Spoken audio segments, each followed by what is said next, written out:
오후의 시작, 세상의 모든 정보. 안녕하세요. 아나운서 임지웅입니다. 최근 도널드 트럼프 미국 대통령이 한국이 약속한 대미 투자액 3,500억 달러에 대해서 선불이라고 못 박으며 압박을 가하고 있습니다. 우리 정부는 무제한 원달러 통화 스와프를 요구하면서 맞서고 있는 형국인데요.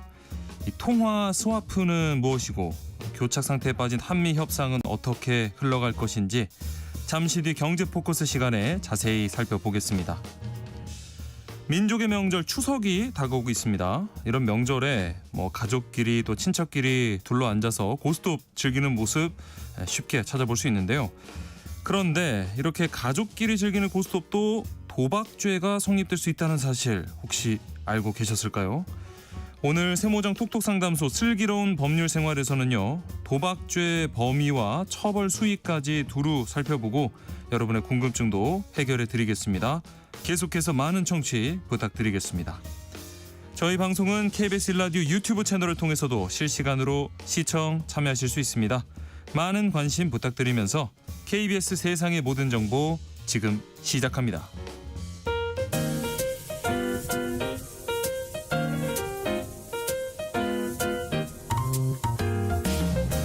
정신없이 바쁜 하루, 놓치면 안 될 경제 사회 분야 뉴스를 한 번에 정리해드립니다. 하프타임 뉴스, 먼저 이 시각 주식시장 상황부터 살펴보겠습니다. 장현재 시황캐스터 연결돼 있습니다. 안녕하세요. 안녕하세요. 지난 금요일에 3,400선도 내준 코스피인데요. 오늘 흐름은 어떨까요? 네, 지난주 검은 금요일을 보낸 국내 증시 오늘 하루 만에 반등해냅니다. 코스피 3,400을 다시 회복했습니다. 현재는 1.3% 오름세로 3,430포인트 가리키고 있습니다. 네. 소극적으로는 오늘 외국인과 기관 쌍끌이 매수 우위를 보여줍니다. 외국인이 2,211억 원 순매수하고 있고 기관도 2,814억 원 사자 포지션 취하고 있습니다. 오늘은 개인만 홀로 4,643억 원 팔아내고 있습니다. 코스피 시총 상위 10개 종목 중에 9개 종목이 일제히 상승하고 있습니다. 삼성전자와 SK하이닉스가 상승세 보여주고 있고요. 가장 상승폭이 큰 건 네이버입니다. 오늘 10위에 자리했는데 가상자산거래소 업비트의 운영사인 두나무를 계열사를 편입한다는 소식에 오늘 급등 중입니다. 현재 8% 넘는 오름세 기록하고 있습니다. 예, 코스닥 지수 움직임도 비슷할까요? 네, 코스닥 지수 현재 5거래일 만에 상승하고 있습니다. 1.1% 오름세로 844포인트입니다. 여기서도 외국인과 기관 모두 매수 우위입니다. 외국인이 681억 원 순매수하고 있고 기관도 739억 원 사자 포지션 취하고 있습니다. 개인만 홀로 1,264억 원 팔아냅니다. 시가총액 상위 종목단에선 시총 1위 알테오젠이 가장 크게 올라갑니다. 코스피 이전 상장 기대감이 다시 커지고 있는 분위기인데요. 현재 3.6% 상승 중입니다. 네, 오늘 장에서 눈에 띄는 종목도 짚어주시죠. 네, 오늘은 보안주가 강세 기록 중입니다. 지난 주말에 국가정보자원관리원에서 발생한 배터리 화재로 정부의 주요 전산망이 마비되는 일이 벌어졌는데요. 예. 보안에 대한 중요성이 한층 커지면서 관련주로 매수세가 몰리고 있습니다. 네. 최근 원달러 환율 오름세가 가파르던데 마지막으로 외환시장 움직임 살펴볼까요? 네, 오늘 외환시장 우선 환율 1,409원에 출발했는데요. 지금은 레벨을 소폭 낮췄습니다. 1,402원대에서 움직임 보여주고 있고요. 유로화와 엔화는 약세입니다. 유로화 현재 1,644원, 엔화도 941원대 거래되고 있습니다. 네, 장현재 시황캐스터 함께했습니다. 고맙습니다. 감사합니다. 자, 이제 임선우 뉴스캐스터와 하프타임 뉴스 이어가 보겠습니다. 안녕하십니까? 안녕하세요. 한 주 시작이 참 무겁습니다. 지난 26일에 국가정보자원관리원에서 화재가 발생해서 정부 전산망이 마비됐는데 더딘 복구 작업에 오늘 전국 곳곳에서 민원 대란이 빚어지고 있다고요. 네, 맞습니다. 먼저 당시 상황이 어땠는지부터 한번 짚어보면 네. 지난 금요일이었죠. 국정자원 대전본원 5층 전산실에 있던 UPS용 배터리에서 화재가 발생하면서 정부 행정정보 시스템 647개 가동이 중단되면서 이 초유의 국가 전산망 마비 사태가 벌어졌습니다. 네. 화재는 이튿날 저녁 완진됐고 주말 사이 복구를 진행하고는 있지만 현재까지 복구된 업무 시스템은 행정안전부 정부24 모바일 신분증 등 총 47개로 전체 7% 정도만 복구된 상태입니다. 네. 이렇게 여전히 복구되지 않은 시스템이 많은데 우선 공무원 행정 업무망인 온나라 시스템 무인 민원 발급기도 멈춘 상태라 구청 등 일선 현장에 혼란이 빚어지고 있고요. 부동산 종합 공부 시스템 등이 멈추면서 부동산 거래나 임대차 계약 신고 절차도 차질을 빚게 됐습니다. 예.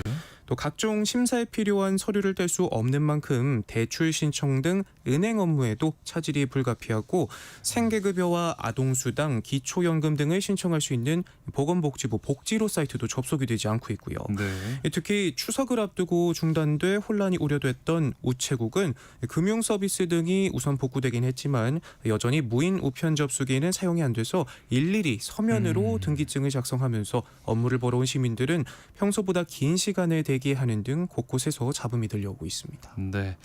그러면 완전 복구까지는 시간이 얼마나 더 걸릴까요?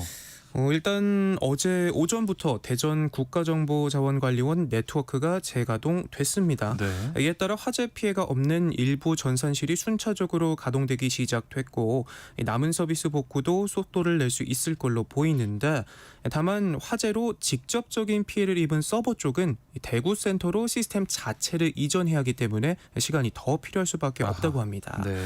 아직 화재로 직접 피해를 입은 업무 영역이 구체적으로 어떤 건지 공개되지 않았는데 중단된 647개 서비스 중 96개가 화재로 직접 피해를 봤다고 하네요. 전산망 장애가 광범위한 만큼 완전한 시스템이 정상화되기까지 최소 2주 이상이 걸릴 것이란 아이고. 전망도 나오고 있습니다. 그런데 한쪽에서 이렇게 사고가 났다고 해서 시스템 가동 자체가 중단되는 게 맞냐? 이 시스템을 제대로 관리하지 않은 것 아니냐 이런 지적이 나와요. 네, 맞습니다. 사고가 나면 곧장 이어받아 작동할 수 있도록 하는 이중화 조치가 미비했다는 비판이 나오면서 네. 3년 전이었죠. 카카오톡 먹통 사태가 행정부 버전으로 되풀이됐다는 지적이 나옵니다. 네. 쉽게 말해서 계란을 여러 군데 분산시켜 놓지 않고 왜 한 바구니에 담아놨냐는 겁니다. 네. 전문가들은 제대로 된 전산망 이중 장치가 있었다면 전산실 한 개가 불이 났다고 해서 행정 서비스가 마비되는 일은 없었을 거다 입을 모으고 있습니다. 예. 정부에 따르면 대전 본원 외 지역 분원에 데이터 백업 체계가 갖춰져 있긴 하지만 이를 가동할 시스템이 부족해서 행정 서비스 복구가 지연되고 있는 것으로 추정됩니다. 행안부 관계자는 센터 간 백업 체계를 갖추고 있지만 데이터를 돌릴 시스템 장비가 있어야 하는데 예산 측면에서 관련 장비 여유분을 갖추기가 빠듯했다라고 해명했는데요. 예. 당시 판교 데이터 센터 화재로 카톡 먹통 사태가 빚어지자 강도 높은 대비책 마련을 요구해놓고는 정작 훨씬 더 중요한 정부 시스템은 제대로 대비조차 하지 못한 채 손을 놓고 있었다는 점에서 비판을 피하기 어려워 보입니다. 네. 관련해서 행정안전부에서 전해드리는 말씀 제가 전해드립니다. 국가정보자원관련 화재로 인해서 주요 행정정보 시스템에 장애가 발생했습니다. 이에 민원 신청, 기관 홈페이지, 누리집이죠. 접속 등 주요 행정 서비스 이용에 어려움이 있습니다. 이와 관련해서 민원 신청에 대한 방법 안내, 행정정보 시스템 복구 상황 등은 정부 민원센터 110 또는 지자체 콜센터 지역 번호를 누르시고요. 120 이렇게 콜센터를 통해서도 안내해 드리니 필요시 연락 바란다라는 내용 행정안전부에서 알려드렸습니다. 복구까지 2주까지 예상이 된다고 하는데 조금 속도를 내서 빠르게 좀 복구가 됐으면 좋겠고요.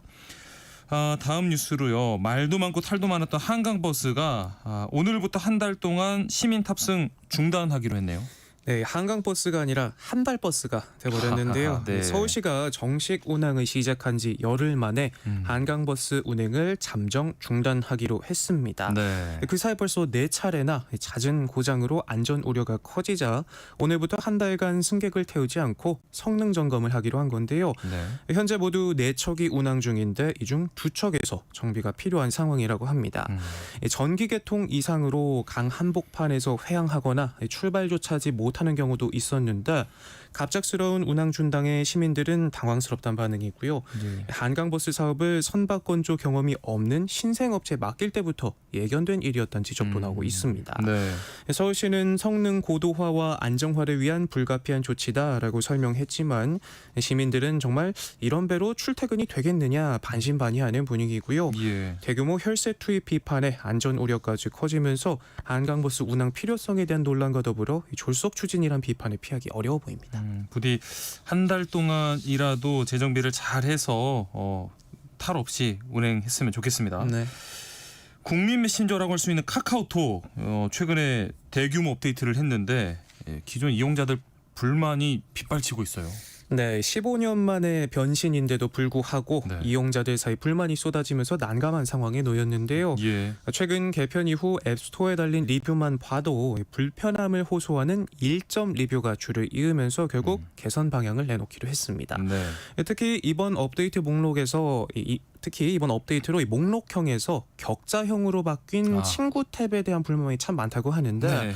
일부 누리꾼들은 내가 부장님 사생활까지 알아야 하겠느냐, 예. 옛날에 올린 사진 보고 소름이 돋았다라는 혹평까지 쏟아내면서 이 메신저 본연의 기능에 집중하지 않고 이 소셜미디어 기능을 과도하게 추가했다 비판이 거셉니다. 네. 또 업데이트 이후 친구 탭이 PD형으로 바뀌면서 이 보고 싶지 않은 광고도 잔뜩 올라오게 된 점도 지적받고 있는데 이 때문에 카카오의 주가는 지난 금요일장 장중한 때 4% 넘게 빠지면서 6만 원 선이 깨지기도 했습니다. 예. 이 혹평에 주가 하락세까지 나타나자 카카오는 새롭게 만들어진 쇼폼 탭에 미성년자 보호 조치를 추가하겠다 공지했고, 이밖에 격자형 피드가 이용자에게 피로감을 준다는 피드백을 반영해서 상태 메시지와 생애 알람 크기 등을 조정하는 등이 하나둘 업데이트를 진행하고 있고요. 예. 이번 주 공지에서는 보다 자세한 개선 방안을 공유할 예정이라고 하는데요. 떠나간 민심을 붙잡을 수 있을지 한번 지켜봐야겠습니다. 네. 자, 그리고 이제 추석이 코앞으로 다가왔는데 반가운 명절이지만 또 한편으로는 가벼워질 지갑 걱정도 큽니다.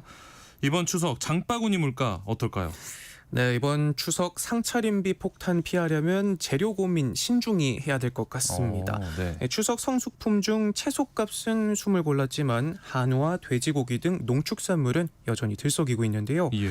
한국농수산식품유통공사와 축산물품질평가원에 따르면 이달 25일 기준 이전에 같은 기간과 성수품 소매 가격을 비교했을 때 한우 등심과 돼지고기 삼겹살 가격이 각각 26%, 6% 넘게 뛰었고요.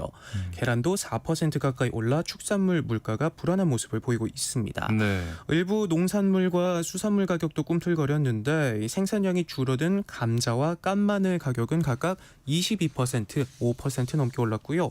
어획량이 줄어든 고등어와 조업이 마무리되는 시기인 오징어 등 수산물 가격도 오름세를 탔습니다. 반대로 무는 47%, 애호박 약 25%, 양파, 배추 등 채소는 값이 내리면서 안정세를 보였는데 네. 정부는 가을 태풍 피해가 없어서 추석 성수품 가격이 대체적으로 안정적이다 평가했습니다. 네. 농식품부는 추석 장바구니 부담을 덜기 위해서 다음 달 2일부터 닷새간 온누리 상품권 환급 행사를 여는데요. 시장에서 국산 농축산물을 사면 구매 금액의 최대 30%를 1인당 2만 원 한도에서 온누리 상품권으로 환급받을 수 있다고 하니까요. 잘 활용해 보시면 좋을 것 같습니다. 예. 또 추석 성수품은 아니지만 요즘 우유값이 또 선을 넘었다는 소리가 나올 만큼 크게 올랐는데요. 그래서 그런지 해외에서 넘어오는 멸균 우유를 찾는 소비자가 크게 늘고 있다고 합니다. 네. 올 들어 2만 8천 톤 넘게 수입돼 5년 새 400% 넘게 늘었다고 하는데 상온에서 석 달까지도 보관할 수 있는 데다 유통비용이 적게 들다 보니 저렴하게 구입하면 일반 국내 우유의 절반도 안 되는 값에 구할 수 있어서 소비자들의 시선이 옮겨가고 있다고 하네요. 네. 자, 다음 소식으로요. 오늘부터 이 중국인 단체 관광객 무비자 입국이 시작된다고요? 네, 오늘부터 내년 6월 30일까지 국내외 전담 여행사가 목격한 3인 이상 중국인 단체 관광객은 비자 없이도 15일간 국내 관광을 할 수 있습니다. 예.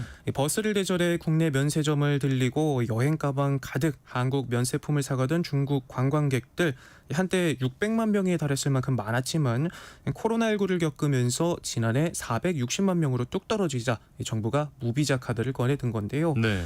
이번 조치로 약 100만 명 정도가 더 한국을 찾을 것으로 기대하고 있습니다. 네. 올 들어 7월까지 한국을 찾은 중국인 관광객은 300만 명을 넘어서면서 지난해 같은 기간보다 16% 넘게 늘었는데 관광업계는 무비자 제도 시행에 이어서 또 다음 달 초 국경절과 중추절 연휴가 있어서 특수를 기대하고 있고요. 네. 중국인이 매출의 70%를 차지하는 면세점들은 적극 손님 모시기에 나서고 있습니다. 롯데 면세점은 마케팅 담당 임원과 실무진을 중국 광저우와 칭다오로 급파하는가 하면 신라 면세점과 신세계 면세점도 뷰티 클래스와 K 콘텐츠 체험처럼 관광과 쇼핑을 동시에 즐기는 맞춤형 프로그램을 내세우고 있고요. 네. 면세점뿐 아니라 뷰티와 패션 상품을 저렴하게 살 수 있는 유통업체, 또 체험형이나 테마형 관광수를 노리는 의료와 공연, 식품업계 등도 유커의 귀환을 한껏 기대하는 분위기입니다. 네. 자, 마지막으로 카드 결제일과 공과금 등 이 자동 납부일이 추석 연휴와 겹치면 연휴 끝난 이후로 연기된다는 소식이네요. 네, 금융위원회가 내놓은 방안들을 살펴보면 우선 추석 연휴인 10월 3일부터 9일 사이 금융회사 대출의 상환 만기가 도래하면 연체이자 없이 만기가 같은 달 10일로 자동 연장됩니다. 네. 금융회사와 협의해 중도 상환 수수료 없이 연휴 전인 10월 2일에 조기 상환할 수도 있고요. 카드 결제일도 연체료 없이 10월 10일 납부 계좌에서 자동 출금되고 보험료와 통신료, 공과금 등도 마찬가지입니다. 네. 금융회사의 만기 도래 예금도 추석 연휴 기간 이자분까지 포함해서 같은 날 환급될 예정인데요. 다만 주택연금의 경우에는 10월 2일에 미리 지급되고요. 또 주식 매도 대금은 매도 후 2일 뒤에 지급되는데 네. 지급일이 추석 연휴 중이라면 연휴 직후로 지급이 수년됩니다. 네. 또 이 추석 용돈 봉투 준비하려면 빳빳한 현금도 찾아놔야겠죠. 네. 근데 이제 받는 게 아니라 줘야 될 입장이 돼서 좀 씁쓸하긴 한데 연휴 기간 동안 고속도로 휴게소에서 12개 은행의 입출금을 비롯해 신권 교환이 가능한 이동점포 13개가 운영되고요. 네. 또 공항 등에서는 환전과 송금이 가능한 11개 탄력점포도 설치된다고 하니까요. 참고하시면 좋겠습니다. 네, 하프타임 뉴스 여기까지 하겠습니다. 지금까지 임선우 뉴스캐스터와 함께했습니다. 고맙습니다. 고맙습니다. KBS 라디오 세상의 모든 정보 함께하고 계신 지금 시각은 12시 37분입니다. 이 시각 교통정보 알아보겠습니다. 오전 내내 사고 구간 중심으로 길었던 정체는 점심시간에 접어들면서 빠르게 풀려가고 있습니다. 또한 도로 위로는 긴 추석 연휴를 앞두고 도로 정비 작업을 하는 곳들이 많은데요. 작업 구간을 앞두고는 갑자기 차로 변경하는 차량들이 많습니다. 전방 주시 잘해서 지나시기 바랍니다. 남해고속도로 순천 방면으로 진영 휴게소 부근 사고는 여전히 1, 2, 3차로를 막고 처리하고 있고요. 부근 3km 구간에서 차량들 서행합니다. 반대 부산 쪽으로 문산 부근 1, 2차로에서는 장애물을 처리하고 있습니다. 더 가서 7원 분기점 부근 사고는 갓길에서 처리하고 있습니다. 경부고속도로 서울 방면으로는 먼저 건천 휴게소 부근 2차로에서 장애물을 처리하고 있고요. 이후 남이분기점 부근 5차로에서는 화물차 관련 사고가 나면서 부근으로 정체 시작됐습니다. 서울 시내 동부간선도로 의정부 쪽으로 성동분기점 부근에서도 사고가 나면서 4차로를 막고 처리하고 있습니다. KBS 교통정보센터에서 김민희였습니다. 세상의 모든 정보는 청취자분들의 관심과 참여를 기다립니다. 방송 들으시면서 궁금한 점이 있거나 의견 공유하고 싶은 분들 계시면 문자 보내주세요. 추첨을 통해 모바일 쿠폰 보내드리겠습니다. 참여하실 번호는 샵 9730이고요. 짧은 문자 50원, 긴 문자 100원의 이용료가 부과됩니다. 콩 게시판을 통해서는 무료로 참여하실 수 있고요. KBS 1라디오 유튜브 채널을 통해서도 실시간으로 시청 참여하실 수 있습니다. 한미 통상 협상 여전히 출구가 잘 안 보입니다. 이 와중에 우리 정부는 새로운 카드를 꺼내 들었는데요. 바로 무제한 통화 스와프입니다. 우리 정부는 이 최소한의 필요 조건이라면서 미국이 우리 요구를 들어주지 않으면 3,500억 달러 미국 투자 어렵다는 입장을 분명히 하고 있는데요.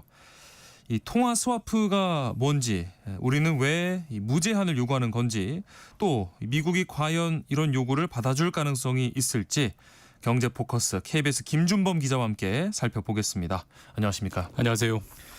먼저 요즘 이 원달러 환율이 다시 이렇게 오르면서 네. 1달러 1,400원 선 넘었더라고요. 오늘 제가 방송 들어오기 직전에 보니까 1달러에 1,403원, 4원 왔다 갔다 하더라고요. 예. 지난주 금요일보다는 조금 내렸습니다. 네. 지난주 금요일에는 1달러에 한 1,410원도 넘었는데 그렇죠. 그러니까 이게 좀 올해를 조금 폭넓게 좀 보면은 우리 국내 정치가 불안할 때 뭐 네. 계엄, 탄핵 이럴 때는 국내 정치가 불안하니까 원화에 대한 신뢰가 떨어졌고 네. 그래서 1달러에 한 1,480원, 어이구. 뭐 1,500원 뚫는 거 아니야 이 정도까지 갔거든요. 그랬죠. 그 이후에 이제 대선 치러지고 좀 안정되면서 쭉 내려왔습니다. 1,300한 70원, 80원, 그러니까 네. 1,300원대 후반까지 떨어졌는데 예. 다시 한 7월 말 이후에 그러니까 관세 협상 그 본 협상이 좀 지지부진하다는 소식이 전해지면서 네. 슬금슬금 올라와서 지금은 한 1,400원 초반이고요. 네. 우리나라가 워낙 이제 수출로 먹고 사는 나라고 우리가 IMF 외환 위기라는 워낙 트라우마가 세서 네. 외환 그러니까 달러의 가치가 우리에게 굉장히 민감한 주제인데 그렇죠. IMF 때 뭐 많은 분들 기억하시겠지만 그때는 사실 난리가 났습니다. 1달러에 1,900원까지 넘었고요. 맞아요. 네. 거기까지는 안 됐지만 금융위기 2008년 금융위기 때 1달러에 1,500원 넘어서 그때도 큰 위기였습니다. 네. 네. 마치 뭐 이해하기 쉽게 제가 산으로 비유드리면은 1달러 가격이 IMF 외환위기 때는 거의 백두산 정도 됐고요. 네. 2008년 금융위기 때는 한라산 정도 됐어요. 아하. 근데 지금은 1달러에 1,400원 조금 넘고 1,500원을 뚫을까 말까 하는 거니까 지금은 한 지리산 정도 되는 그런 위치여서 네. 당장 큰 위기는 아니지만 좀 긴장해야 되는 상황인 건 그렇네요. 분명합니다. 네. 이런 상황에서 지금 우리가 미국에 무제한 통화 스와프를 요구하고 있는 건데 예. 일단 이 말부터 조금 어렵게 느껴지시는 분들 계실 것 같거든요. 통화 스와프 어떤 걸 의미할까요? 그 뭐 영어 단어 있는 그대로 얘기하면 스와프가 SWAP 교환, 막 교환한다는 얘기인데 네. 그 저는 오히려 좀 이해하기 편하게 그렇게 주변에 많이 설명합니다. 우리 그 동요 중에 네. 두꺼봐 헌집 줄게 새집 다오잖아요. 네. 미국아 원화 줄게 달러 다오. 이게 통화 스와프예요. 그러니까 아하. 우리 한국이 네. 원화를 줄 테니 그 너희 원화 받아주고 그만큼의 달러 우리에게 주라. 그러니까 달러와 원화를 맞교환하자. 교환한다. 근데 세계 시장에서 달러화는 세계 통화지만 그렇죠. 원화는 냉정하게 세계 통화가 아니거든요. 기축 통화가 아니죠. 그렇죠. 네. 저기 아프리카 가서 원화 주면은 아무도 결제 안 받아주잖아요. 이게 달러는 다 뭐야? 받아주지만. 네. 그러니까 우리 입장에서 원화를 주고 가치 있는 달러를 받아오는 계약은 우리에게 아주 남는 장사입니다. 네, 네. 반대로 미국 입장에서는 굳이 우리가 왜 원화를 받고 달러를 받고 잘 안 해주는 거고요. 네. 지금까지 역사를 통틀어서 2번 해줬습니다. 2번. 네. 그것도 한 각각 2년 미만 단위로 짧게 해줬는데 네. 이 세 번째 수합을 맺자고 우리가 한국 정부가 미국 정부에 요구하고 있는 그런 상황입니다. 네. 원화를 주고 달러를 빌려온다. 여기에도 뭐 이자도 있을 테고 만기도 네. 있는 거 아닙니까? 보통은 만기는 길게 안 줍니다. 한 3개월에서 6개월짜리 계약을 맺고요. 네. 그게 필요하면 연장 또 연장 이렇게 하는 방식입니다. 아까도 네. 말씀드렸지만 미국 입장에서는 그렇게 썩 해주고 싶지 않은 계약이기 때문에 네. 만기를 길게 가져가지 않고 당연히 원화를 맡기고 그러니까 원화를 담보로 네. 우리가 주택을 담보로 대출을 받아도 주택담보 이자를 내잖아요. 그렇죠. 마찬가지입니다. 원화를 담보로 달러를 빌려와도 달러를 빌려온 것에는 이자를 내야 합니다. 다만 우리 입장에서는 그 정도 이자를 내도 차라리 달러를 풍부하게 확보하는 게 낫다라고 생각하는 거고요. 네. 또 이게 달러와 원화의 교환이니까 우리가 좀 전에 얘기했던 환율, 네, 네. 환율이라는 게 늘 출렁출렁 하잖아요. 그렇죠. 어쩔 때는 환율 1달러가 뭐 1,300원, 뭐 1,200원도 됐다가 또 어쩔 때는 1달러에 1,500원, 1,600원 왔다 갔다 하는데 네. 대신 이 통화 스와프는 원화를 주고 달러를 빌려올 때도 반대로 그 원화를 다시 찾아오고 달러를 갚을 때도 미리 환율을 미리 계약을 해놓습니다. 그러니까 환율의 출렁임에서 벗어나는 거죠. 네. 그러니까 우리 입장에서는 한국 입장에서는 약간의 이자만 주면 우리 원화라는 건 사실 한국은행에서 막 찍어내면 되는 거거든요. 네, 네. 찍어내기만 하면 종이값만 내면은 만든 돈이 생기는 돈을 예. 미국에 주고 달러를 약간 이자 주고 빌려오는 거니까 우리 입장에서는 달러가 부족할 걱정이 없어지죠. 통화 스와프를 만약에 풍부하게 맺으면 네. 일종의 큰 파이프라인을 뚫어놓고 그렇죠. 그냥 달러를 쭉쭉 당겨오는 거니까. 네, 네. 우리 입장에서는 아주 늘 하고 싶은 그런 게 통화 스왑입니다. 말씀해주신 대로 근데 이 환율이라는 게 시시각각 계속 바뀌는데 어떤 때의 환율을 기준으로 하나요? 어제. 그러니까 이제 그 오늘. 계약을 체결할 때 네. 보통은 그 계약을 체결하는 시점으로부터 과거 3개월의 평균 환율이라든지 평균. 과거 6개월의 평균 환율 이런 식으로 정해놔요. 그래서 네. 이제 어쨌든 물론 결과적으로 그 계약을 청산해서 다시 달러를 주고 원화를 맡겨올 때 받아올 때 우리 입장에서는 오히려 환율이 손해를 볼 수도 있겠죠. 그때는 환율이 더 떨어졌을 수도 그럴 있으니까. 수도 있죠. 그럼에도 불구하고 이 예측 불가능한 거를 제거하자. 차라리 안정적으로 가자라고 해서 보통은 과거 몇 달간의 평균 환율로 미리 계약을 해놓습니다. 아하, 네. 정해놓고 그런 통화 스와프를 이재명 대통령이 직접 이 미국 재무장관 만나서 요구를 했다는 건데 네. 왜 지금 이 통화 스와프가 필요하다라고 판단한 거죠? 그러니까 지금까지 아까 제가 우리나라가 2번 통화 수합을 맺었다고 말씀드렸는데 예. 통화 수합 2번을 언제 맺었냐면은 2008년 금융위기 때 한번 맺었고요. 네. 그다음에 코로나 팬데믹, 코로나 때 맺었습니다. 그러니까 다 우리나라 경제가 금융위기와 팬데믹 위기로 큰 충격을 받으면서 힘들 때. 우리나라가 힘들 때 네. 우리나라에서 달러가 부족해질 것 같을 때 통화 수합을 맺어서 달러를 확충한 거거든요. 네. 근데 지금은 우리나라 외환보유고가 4,100억 달러 정도 됩니다. 세계 예. 한 10등 정도 되고요. 네. 뭐 세계에서 가장 많다라고 할 수는 없지만 우리나라 경제 규모가 세계 12, 11인데 네. 외환보유고도 세계 12, 11이면 경제 규모에 맞게 잘 얼추. 가고 있는 거거든요. 네. 그러니까 경제적으로 큰 위기가 없어요. 그럼 네. 굳이 왜 통화수합을 맺자고 하느냐? 알파에서 오메가는 결국 관세 협상입니다. 그렇죠. 지금 뭐 다 아시다시피 한 가지 키워드는 3,500억 달러죠. 네. 미국이 한국에 대미 투자 3,500억 달러를 해줘야만 우리는 관세를 15%로 깎아주겠다라고 서로 지금 구두 약속이 돼 있는 상태잖아요. 예. 근데 이 3,500억 달러는 우리나라 외환 보유고가 4,100억 달러니까 네. 한 84% 정도 되는 겁니다. 네. 이렇게 생각하시면 돼요. 내가 정말 집에 애지중지해서 모은 금리 한 1억 원어치 있어요. 네. 근데 이걸 갑자기 8,400만 원어치를 일시에 인출하면 어. 너무 큰 충격이고 1억 중에. 네. 내가 이 돈을 과연 찾을 수 있을까? 불안하지 않겠습니까? 그렇죠. 딱 그겁니다. 지금 우리나라의 외환보유고가 정말 우리가 1년에 한 200억에서 300억 달러 정도 흑자를 내서 차곡차곡 꾸역꾸역 모아온 게 4,100억 달러거든요. 네. 이 중에 84% 거의 85%인 3,500억 달러를 미국에 한 방에 쏴라. 미국에 어허. 꽂아라라고 하는 거니까 네. 우리 입장에서는 그 요구를 들어주려면은 외환보유고를 확 늘려놔야죠. 4,100억이 아니라 뭐 6,100억, 뭐 8,100억 혹은 뭐 이상. 그 이상으로. 네, 네. 그러려면 결국은 통화를 빌려오는 통화 수합이 필요하다라는 게 우리 정부의 뭐 일종의 협상 전략입니다. 네. 그러면 그 금액 액수를 그러니까 무제한으로 지금 요구했다고 알려졌는데 네. 뭐 3,500억 달러가 필요하면 딱 그 금액을 요구하는 게 아니라 무제한을 요구한 건 어디서 나온 걸까요? 그러니까 이 3,500억 달러라는 투자 요구 자체가 워낙 비현실적인 금액이기 때문에 네. 반대로 우리도 맞장구를 치는 겁니다. 우리도 비현실적인 요구를 하는 거예요. 제가 2번 지금까지 통화 수업을 맺었다고 말씀드렸잖아요. 네. 2008년 금융위기 때는 몇 억 달러짜리 통화 수업이었냐면 300억 달러였습니다. 그러니까 우리가 미국에서 달러를 300억 달러까지 빌려오는 계약이었어요. 예. 그리고 코로나 때는 600억 달러가 한도였어요. 600억 달러까지 빌려오는 계약이었어요. 예. 근데 이번엔 3,500억 달러도 아니고 무제한을 해달라고 하는 거니까. 네네. 아니 이 앞에 1회차 때는 300억을 빌려왔고 네. 2회차 때는 600억을 빌려왔는데 세 번째는 무제한으로 빌려줘 이러면은 미국 입장에서도 약간 황당하게 들릴 수 있는 그렇죠. 뭐라고 이렇게 물어볼 수 있는 그 정도의 요구예요. 네네. 근데 왜 이런 걸 하느냐? 우리 입장에서는 지금 뭐 워낙 관세 협상이 사실 정상끼리 합의했다가 또 다음 날 다른 얘기 나오고 네, 뭐 예측이 네. 안 되는 거잖아요. 그러니까 예. 우리 입장에서는 최악의 경우를 상정하는 거죠. 정말로 양보하고 양보해서 3,500억 달러를 정말 한국이 외환보유고 헐어서 불안해도 미국에 투자를 했는데 네. 혹시 미국이 조금 더 투자하면 어떠니? 말을 바꿔서 한 5천억 달러 하면 어떠니? 이렇게 나올 수도 있잖아요. 지금 상황에서 이게 충분히 그렇죠. 가능하죠. 네. 지금 상황에서는. 네. 그런 것까지 염두에 두고 무제한 통화 스와프를 한도 없는 통화 스와프를 요구했다. 이렇게 현재는 이해가 되고 있습니다. 아하.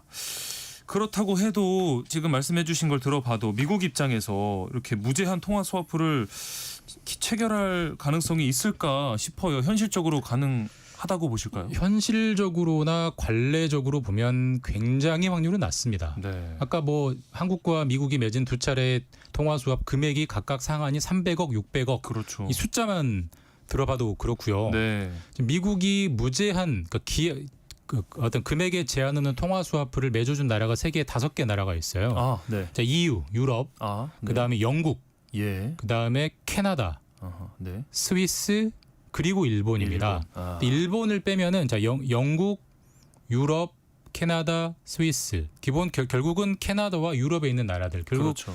이 서구 자본주의의 핵심 동맹들. 네. 우리가 아무리 미국과 가까워져도 도저히 그들보다 더 가까워질 수 없는 그 핵심 동맹들하고만 맺어주고 있고 유일한 네. 예외가 일본이에요. 근데 네. 일본은 엔화를 쓰고 엔화는 세계의 거의 두 번째, 세 번째 가는 기축 통화국입니다. 그렇죠.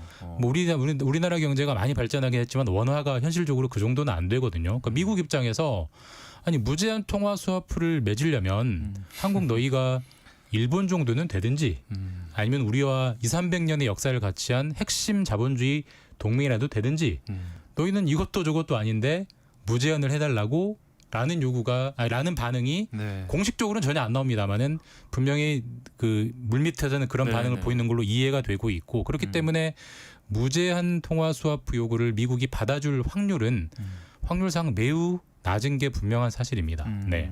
그렇다면 이 무제한 통화 스와프는 어떤 무리한 요구에 대한 맞대응이라고 치고요.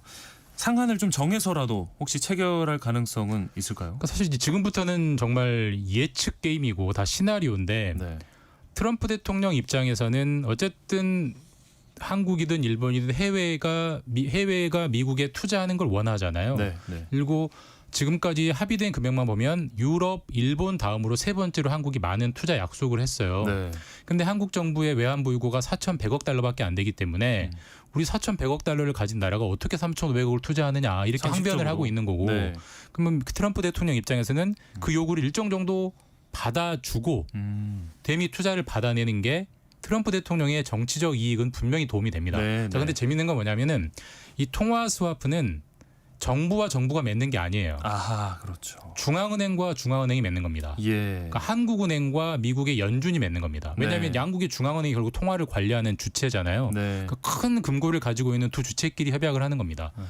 그러니까 협상은 미국의 재무부와 한국의 기획재정부, 한국 정부와 미국 정부가 할 수는 있지만 네. 최종적으로 쌓이는 양국의 중앙은행이 하는 겁니다. 아하. 근데 지금 미국의 중앙은행, 미국의 연준과 미국의 트럼프 행정부의 사이가 과히 좋지 않습니다. 아하, 그렇죠. 우리 뭐 트럼프 대통령이 왜 금리 안 내리냐고 네. 미국 파월 연준 의장 엄청 비판하는 거 많이 소식 들으셨을 테고요. 네. 심지어 연준 이사 중에 한 명을 임기가 13년 남았는데 트럼프 대통령이 해고해 버렸고 예. 거기에 또 이사가 가처분으로 버티고 있는 그러니까 정치적으로 으르렁대는 사이에서 네. 설사 트럼프 대통령이 본인의 대미 투자 업적을 위해서 한국 정부의 그 스와프를 일정 정도로 맺어주고 싶다고 하더라도 연준이 그걸 따라올 것이냐는 또 다른 차원의 문제예요. 네, 그래서 저희가 이제 취재를 해보면은 한국은행과 미국 연준이 실무적으로 뭔가 접촉이 지금 이루어지고 있어야 무제한까지는 아니더라도 유제한 제한이 있는 스왑이라도 될 텐데 현재까지는 접촉이 거의 없는 걸로 파악이 됩니다. 그렇기 때문에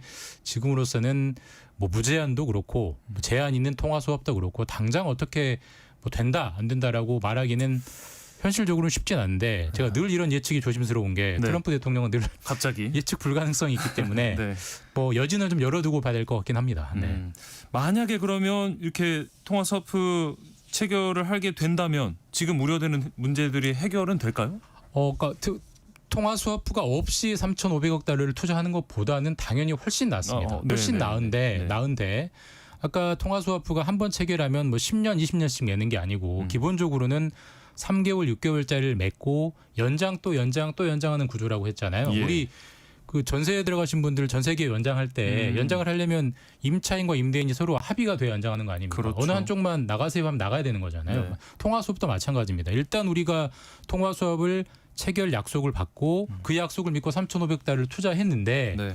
미국이 한 6개월이나 1년 뒤에 수업 그만하자라고 하면 저희는 정말 어쩔 수가 없는 뭐 거죠. 거의 IMF급 위기가 올 수도 있는 겁니다. 대통령이 최근에 언급했듯이. 그렇기 네. 때문에 이것도 완벽한 해결책은 아니다. 결국 우리 입장에서 최고의 해결책은 3,500억 달러라는 투자 합의를 좀 낮춰서 다시 받아오는 게 최선인데 뭐 결국 그것도 미국이 받아줘야 하는 거니까 여러모로 현재로서는 예측하기가 힘든 상황입니다. 네, 언제쯤 결론이 날지 어떤 방향으로 갈지 궁금증만 남길 수밖에 없는 상황인데요. 경제 포커스 오늘 여기서 마무리하도록 하겠습니다. KBS 김준범 기자와 함께했습니다. 고맙습니다. 감사합니다. KBS 세상의 모든 정보 1부 순서 여기서 마무리하고요. 저는 잠시 뒤 1시에 다시 돌아오겠습니다.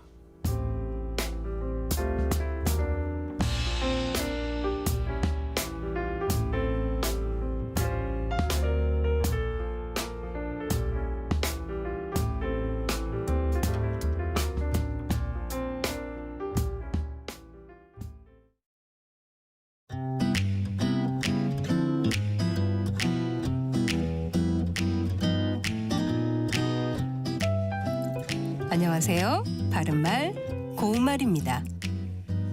비가 너무 많이 와서 홍수가 나는 곳이 있는가 하면 비가 너무 안 오고 가뭄이 심해 식수 공급마저 어려운 곳이 있습니다.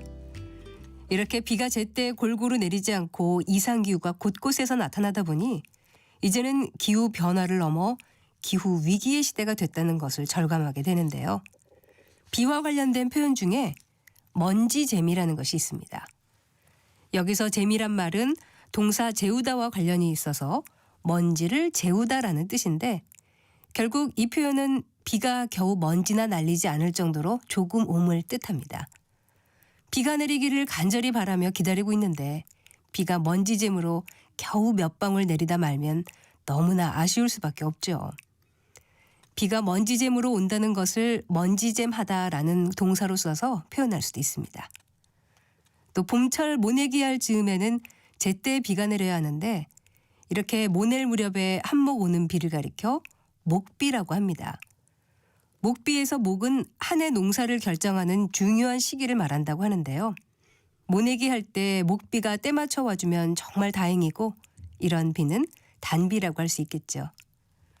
참고로 여름에 이를 쉬고 낮잠을 잘 수 있게 하는 비라는 뜻으로 여름비를 이르는 말인 잠비라는 것도 있습니다. 지금까지 바른말 고운말 아나운서 국혜정이었습니다.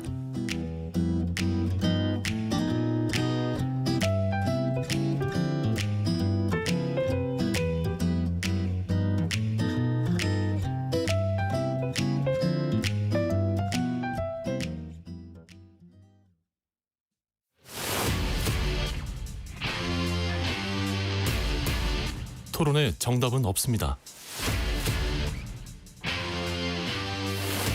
토론이 세상을 바꿀 수도 없습니다. 하지만 질문은 새로운 세상을 만들 수 있습니다. 질문으로 올바른 세상을 만드는 첫걸음. 평일 저녁 7시 20분 KBS 열린 토론.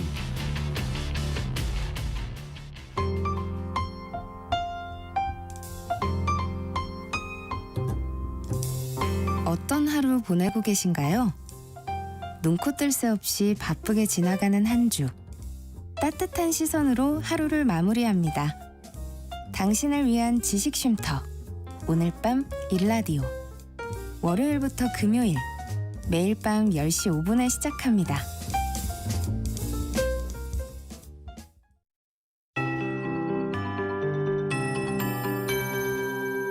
KBS 58분 날씨.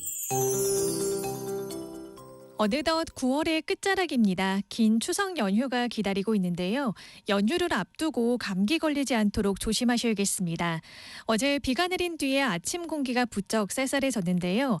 오늘 아침 서울 최저 기온이 16.6도로 시작했습니다. 한낮에는 25도까지 오르며 기온의 일교차가 10도 안팎으로 크게 나겠습니다. 당분간 내륙을 중심으로 일교차가 크기 때문에 환절기 건강관리 잘 하셔야겠습니다. 오늘 늦은 오후 한때 강원 영서남부와 충북 북부, 경북 북동산지에는 5mm 미만의 소나기가 지나는 곳이 있겠습니다. 내일도 낮부터 저녁 사이 수도권 내륙과 강원 내륙, 충청과 경북 지역에 소나기가 내리는 곳이 있겠고요. 양은 많지 않겠습니다. 10월의 첫날인 모레는 전국이 대체로 맑겠습니다. 다만 목요일에는 밤부터 전남과 제주도에 비가 시작되겠고요. 개천절인 금요일에는 그밖에 남부지방과 충청에 비가 내릴 것으로 예상됩니다. 오늘 중부지방은 가끔 구름 많겠고 남부지방과 제주도는 종일 구름이 가득하겠습니다. 낮에는 구름 사이로 햇빛이 내리쬐면서 중부지방의 기온이 어제보다 오르겠습니다. 낮 기온 서울과 대전 25도, 전주와 대구 26도, 부산 27도로 평년 이맘때와 비슷하거나 조금 높겠습니다. 현재 서울의 기온은 21.8도입니다. 조하늘입니다.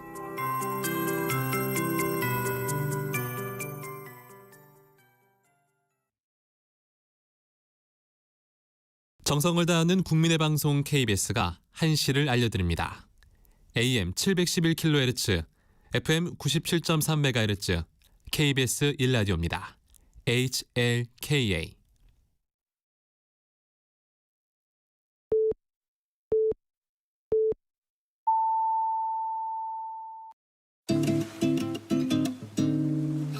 나른한 오후를 책임질 영양 만점 지식 비타민. 세상의 모든 정보.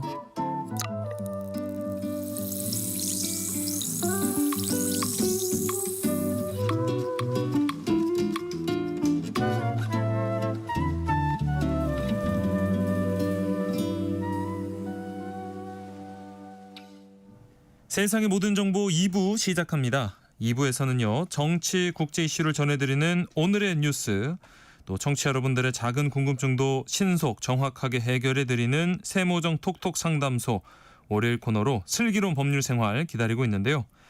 오늘은 추석을 앞두고 가족끼리 소소하게 즐기는 고스톱부터 또 요즘 유행하는 홀덤펍까지 이 도박죄의 범위와 처벌 샅샅이 살펴볼 예정입니다. 오늘 주제 관련해서 평소에 궁금한 점 있으셨다면 저희가 상담도 해드리고요. 또 추첨을 통해서 5분께 모바일 햄버거 쿠폰 보내드리니까요. 미리 문자로 참여해 주시기 바랍니다.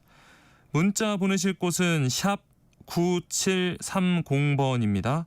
짧은 문자는 50원, 긴 문자는 100원의 정보 이용료가 있고요. 콩 게시판에선 무료로 참여하실 수 있습니다. 라디오 정보센터 뉴스 전해드립니다.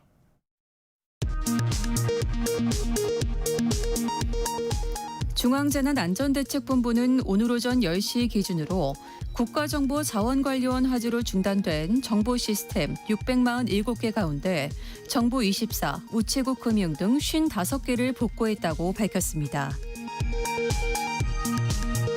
오늘 오전부터 편지와 소포, 국제우편 서비스 같은 우편 서비스가 상당수 복구됐습니다. 앞서 어젯밤에는 우체국의 금융 서비스가 재개되면서 입출금과 현금 인출기 사용이 가능해졌습니다. 긴 연휴로 이번 추석 명절에는 지난해보다 8%가량 증가한 3,200여만 명의 민족 대이동이 있을 것으로 국토교통부가 예상했습니다.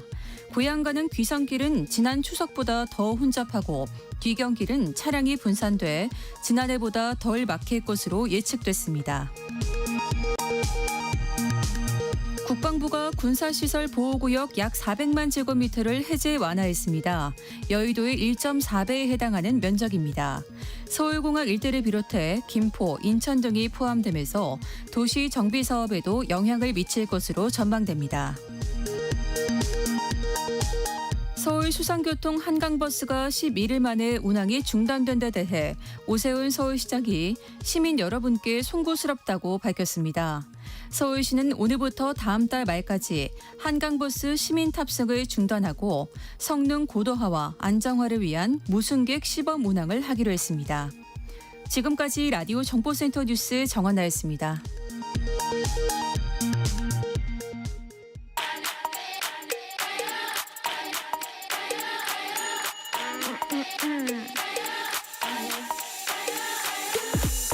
혹시 뉴스 빠뜨리셨나요? 한낮에 전해진 소식들 꼼꼼히 정리해드리겠습니다. 오늘의 뉴스 조현정 시사평론가와 함께합니다. 안녕하세요. 네, 안녕하세요. 자, 국가정보자원관리원 화재로 국가 전산망 마비 사태가 사흘째 이어지고 있습니다. 이재명 대통령이 공식 사과했고요. 전산망 전수조사 지시했죠. 네, 정부 서울청사 중앙재난안전상황실 서울상황센터에서 회의를 주재하면서 국정 최고 책임자로서 송구하다는 말씀 먼저 드린다고 말했습니다. 예. 특히 뭐 추석 앞두고 우편, 택배, 금융 이용 많아진다는 점 짚으면서 관계 부처들은 국민 불편과 혼란이 최소화될 수 있도록 생활 밀접 시스템의 복구 그리고 가동에 총력을 기울여달라고 당부했고요. 예. 특히나 취약계층 지원, 뭐 여권 발급이라든가 이런 민생 관련 시스템 복원은 최대한 신속하게 복구하라고 지시했습니다. 네. 그리고 정부가 그 대처하고 복구하는 현황은 신속하고 투명하게 국민들에게 공개할 것도 당부를 했고요. 네. 무엇보다 이 전산 시스템 문제되면서 뭐 부동산 거래라든가 이런 게 문제가 되고 있잖아요. 그래서 그렇죠. 세금 내거나 이제 계약하는 거에서 국민들이 부당하게 불이익이 당하는 일은 없어야 된다는 점도 강조했습니다. 예. 동시에 이번 기회에 같은 상황이 재발하지 않게끔 근본적인 대책을 수립해야 된다고 밝혔는데 그 리튬이온 배터리 화재 문제는 이미 과거에 있었던 네. 일이잖아요. 네. 그래서 2년이 지나도록 국가 전산망 보호를 게을리한 게 아닌지 이것도 조사가 필요하다고 언급을 했고요. 정치권은 지금 내탁 공방을 하고 있습니다. 예. 일단 국민의힘 의원들은 총체적 무능이 빚은 인재이자 대형 참사다 이렇게 비판을 했고요. 이재명 대통령 사과와 행정안전부 장관을 비롯한 관계자 문책을 요구했습니다. 그 윤건영 민주당 의원은 이런 큰 참사가 발생한 건 지난 정부에서 배터리와 서버를 이중화하는 작업이 제대로 진행되지 못했고 특히 예산을 제대로 수립하지 못했던 부분에 대해서도 얘기가 나왔다라고 얘기를 하고 있어요. 그러니까 뭐 책임을 규명하고 이런 것도 다 중요하고 뭐 이재명 대통령이 사실 이렇게 사과를 한 거는 어쨌든간 지금 정부는 남 탓을 하면은 지금 대통령이라는 거를 부정을 하는 거기 때문에 대통령의 사과가 맞고 다만 2년 전에 이미 그런 요구가 있었을 때 그때는 어떤 대응책을 내놨는가 뭐 이런 것도 얘기할 만한 것 같고요. 예. 무엇보다 이제 국민들 불편을 최소화하게 대책 마련부터 좀 빠르게 좀 대처가 됐으면 좋겠는 바람입니다. 네. 자, 다음은 국회로 가보겠습니다. 이 방송미디어통신위원회 설치법 국회 본회의를 통과하면서 이 검찰청에 이어서 방송통신위원회 폐지가 현실화됐습니다. 이진숙 방통위원장 법적 대응까지 예고했어요. 네, 뭐 정부가 방통위뿐만이 아니라 그 부처 개편 작업을 하고 있기 때문에 대대적으로 작업에 들어가는 건데. 예.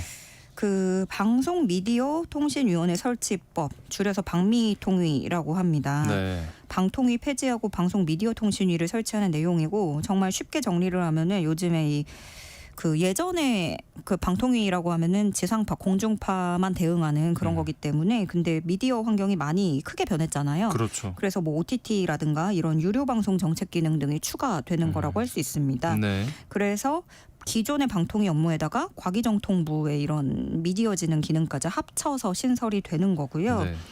위원회 구성은 상임위원 3명, 비상임위원 4명 해서 7명 체제가 되는 거예요. 예. 7명 중에 2명은 대통령이 지명하고 나머지 여야 교섭단체가 각각 추천을 하면 대통령이 임명하는 구조인 건데 네. 이진숙 위원장은 자동 면직 처리가 됩니다. 이에 대해서 이진숙 방통위원장은 개딸들에게 추석 귀성 선물을 하려고 이 법을 통과시킨 것이다. 헌법 소원, 가처분 등 할 수 있는 모든 법률적 대응을 하겠다. 이렇게 선언을 했어요. 그러면서 이제 본인에 대한 표적 입법이다. 또 이재명 대통령을 위한 방송 심의를 하고 민주노총을 위한 심의를 하지 않을지 매우 우려스럽다. 공영방송을 좌파 진영에 조직적으로 법적으로 갖다 바치는 법안이 통과된 것이다. 이렇게 거세게 반발을 했어요. 예. 그런데 이진숙 방통위원장 본인이 사실 그 방통위원장이지만 뭐 극우 유튜브에 출연을 계속 한다든가 뭐 좌파 이런 얘기를 하면서 스스로 좀 정치적 편향성 논란을 불러일으킨 측면이 크거든요. 네. 어떤 본인의 정치적 영달이라든가 행보를 위해서 일부러 그러는 거다라는 시선도 분명히 있었고요. 네. 이준숙 위원장이 이런 기자회견을 할 때 비슷한 시각에 그 최민희 과방위원장 비롯해서 민주당 또 조국혁신당 국회 과방위원들도 기자회견을 열었는데 전혀 다른 주장을 하고 있습니다. 이준숙 위원장이 스스로 그걸 정치적 숙청이다 이렇게 왜곡하고 마치 자기가 희생양인 듯 포장하고 있다. 민주주의의 보루인 국회를 사형장 운운하면서 윤 전 대통령이 임명한 인사답게 극우적 발언을 서슴지 않고 있다 이렇게 직격하기도 했습니다. 네. 자, 국회가 지금 계속 시끄러운데요. 오늘 본회의에서 국회 증언 감정법 개정안 표결할 계획입니다. 이렇게 되면 4박 5일 동안 이어진 여야 간 무제한 토론, 필리버스터 대치 일단락 되겠네요. 네, 그 필리버스터라는 게 법안 하나를 올리면 24시간 동안 무제한 토론하고 24시간 지나면 표결에 붙여서 토론 종결시키고 법안을 처리하는 네. 그런 거잖아요. 그래서 그렇게 법안 하나하나 하면서 4박 5일 지금 지나고 있는 중이에요. 네. 이번에는 국회 증언 감정 등에 관한 법률 개정안입니다. 줄여서 국회 증감법이라고 하는데 네. 어제 본회의에 상정이 됐어요. 네, 국회위원회가 활동 기간이 끝나서 해산되더라도 거기서 흐지부지하지 않고 추후에 위증한 사실이 밝혀질 경우에는 고발을 끝까지 할 수 있게 한다라는 게 골자예요. 특히 그 위원회가 활동 기한이 끝나서 고발할 위원회가 불분명한 경우 이럴 때 특히 더 흐지부지해지는 게 있는데 법사위원장 명의로 좀 고발을 할 수 있게 돼 있는 그런 내용이 들어가 있거든요. 네. 근데 요거는 좀 그렇죠. 이 여당이 지금 추진한다는 거는 사실 법사위원장이 계속 한 당이 하는 게 아닌데 그럼 나중에 벌어질 그런 정쟁의 어떤 씨앗을 심는 건 아닐지 그 부분은 네. 좀 우려되는 부분이고요. 예. 어쨌든 국민의힘이 어제부터 필리버스터에 들어간 거고 이제 하루 지나니까 24시간 지나고 나면 그게 오늘 저녁이거든요. 네. 이때 표결로 토론을 종결시키고 법안을 처리하는 수순을 밟게 됩니다. 네. 이 와중에 이제 국민의힘은 어제 서울에서 장외 집회를 열고 대여 공세 수위 끌어올리는 모습이에요. 네, 장동혁 대표, 송원석 원내대표 비롯해서 당 지도부, 소속 의원들, 당협위원장들이 참석했고요. 네. 국회의원, 국민의힘 소속 의원 107명 중에서는 한 70여 명 참석했다고 해요. 여기서 나온 장동혁 대표의 발언 보면 우리의 목표는 단 하나, 이재명과 싸워 이기는 것이다. 이재명 정권을 끝내고 정권을 다시 찾아와야 된다. 대한민국 대통령이란 사람이 국격을 팔아넘기고 경제 안보와 통일도 팔아넘기고 왔다. 이렇게 목소리를 높였습니다. 예. 근데 국민의힘이 이렇게 장외투쟁 나온 거는 5년 8개월 만의 일이에요. 근데 참여율이 생각보다 저조하다. 그랬습니다. 네. 국민의힘은 집회 참석 인원을 15만 명으로 추산을 했는데 예. 경찰 비공식 추산으로는 1만 명이거든요. 대구 때도 2만 명 정도였고 네. 그리고 이게 국민의힘이 이번에 총동원한다고 하면서 대구 집회 때도 그렇고 서울 집회 때도 그렇고 지역별로 그 동원 인원을 할당을 했어요. 각 그 지역의 당협에다가 이 정도는 이제 동원해라 이런 걸 했는데 그러나 지금 뚜껑을 열어보니 한계가 드러나고 있다. 장외투쟁이 수도권 민심을 움직이기에는 한계가 드러났다라는 평가가 뒤따르고 있습니다. 네. 국민의힘 의원들도 사실은 하면서도 좀 물음표가 많이 따르고 있는 거죠. 예. 한 의원은 결국 언론과 국민에게는 윤어게인 깃발만 보일 것이다. 라는데 실제로 이날도 윤어게인, 윤석열 석방하라, 부정선거 사형, 이런 집회 참석자들이 이런 깃발을 들고 오기도 했거든요. 네. 다만 또 국민의힘 안에서도 그러니까 어쩔 수 없다라는 것도 있어요. 그러니까 분명히 효과가 없는 건 알겠는데 이미 산토끼나 중도층 결집이 우리 목표가 아니고 집토끼마저도 다 떠나가 버렸기 때문에 지지층 결집부터 해야 되지 않겠느냐 이런 울며 겨자 먹기로 하는 그런 의견도 있습니다. 네. 자, 더불어민주당이 정부조직법 개정안을 처리하고요. 이번 주 초에는 이 대법관 증원 등 포함한 사법 개혁안 이제 공개하고 본격적인 개혁 드라이브에 나설 방침이네요. 네, 그동안 민주당 사법개혁특위가 먼저 사법개혁안을 준비해 왔고 이번 주에는 그 내용을 공개할 텐데요. 요 골자는 대법관 수를 늘리고 대법관 추천위원회 구성을 다양화하고 법관 평가제도를 개선하고 또 하급심 판결문의 공개 범위를 확대한다라는 등의 내용이 들어있어요. 네, 대법관을 얼마나 늘리느냐 이거는 그 논의 과정에서 30명까지 혹은 더 많게는 100명까지 이런 의견도 주고받았다고 하는데 26명까지 늘리는 걸로 가닥을 잡은 걸로 일단은 전해졌습니다. 지금이 14명이거든요. 그러면은 3년에 걸쳐서 1년에 4명씩 해서 12명 추가를 하면은 26명이 되는 그런 겁니다. 네. 그리고 이렇게 사법개혁 방안 이번 주에 조만간 내놓으면서 사법부를 향한 압박 수위도 좀 끌어올릴 전망인데요. 네. 그런가 하면은 그 조희대 대법원장 청문회 예정돼 있는 게 내일입니다. 그렇죠. 예. 조희대 대법원장 비롯해서 대법관들 그 10명 중 6명이 청문회에 출석하지 않겠다는 입장을 국회에 전달한 상태고요. 네. 특히 조희대 대법원장이 그 사유서가 아닌 의견서를 불출석하면서 그걸 제출을 했고 예. 또 지난 5월에 불출석 의견서 냈던 거를 그대로 복사 붙여넣기 했다라는 점에서 네. 여당에서는 입법부에 대한 최소한의 존중조차 저버린 오만한 태도다 이렇게 비판하고 있습니다. 네. 한낮의 교양 파트너, 지금 여러분께서는 세상의 모든 정보와 함께하고 계십니다. 자, 앞서 보석 신청한 윤석열 전 대통령이 지난주 자신의 보석 신문에 출석을 했는데 재판에 나가야 할 것 같아서 보석을 신청했다. 이렇게 주장했다죠. 네, 그 18분 가량 얘기를 했어요. 본인이 직접. 예. 자기에게 보석이 필요한 이유를 설명을 한 거예요. 네. 근데 그거를 요약을 하면 재판에 나가야 되기 때문에 나는 구치소를 나가야 된다. 구속 상태니까 체력적으로 힘들어서 나가서 운동도 해야 되고 변호인과 전화로 소통하면서 사법 절차에 협조하겠다는 뜻이다. 이렇게 설명을 했습니다. 예. 구치소에 있다 보니까 변호인 접견하는 것도 제한이 되고 연락도 제한되고 재판 받으려고 법원에 왔다 갔다 하는 것도 시간이 너무 걸린다라는 주장을 펼쳤어요. 네. 그래서 내란 특검팀이 또 반발을 한 건 뭐냐면 본인의 방어권이 필요하다고 주장을 하고 있는데 그래서 구치소를 나가야 된다고 얘기를 하는데 네. 방어권을 지킬 거면은 재판에 나오면 되지 않느냐. 나와서 반박을 하면 되는데 네. 스스로가 그 방어권을 저버리고 이건 모순이다라고 특검팀은 꼬집고 있는 거예요. 네. 그리고 또 이제 접견을 또 그동안 뭐 많이 했다. 뭐 구치소에서 많은 사람을 만났다 이랬잖아요. 예. 그거에 대해서도 이제 접견실로 왔다 갔다 하는 것만으로도 운동이 된다. 뭐 이렇게 얘기를 하기도 했는데 네. 법조계에서는 사실 보석 결정을 좀 가능성을 낮게 보고 있습니다. 예. 왜냐하면 일단 증거인멸 염려가 여전하다는 거고요. 왜냐하면은 그 몇 달 전, 며칠 전이랑 특별히 변하는 사항이 없어요. 네. 네. 그리고 구치소 생활로 건강이 악화되고 뭐 변호인 소통 어렵고 이런 거는 모든 그 구속 피고인들이 다 똑같이 겪고 있는 문제다라는 지적도 있고요. 그러네요.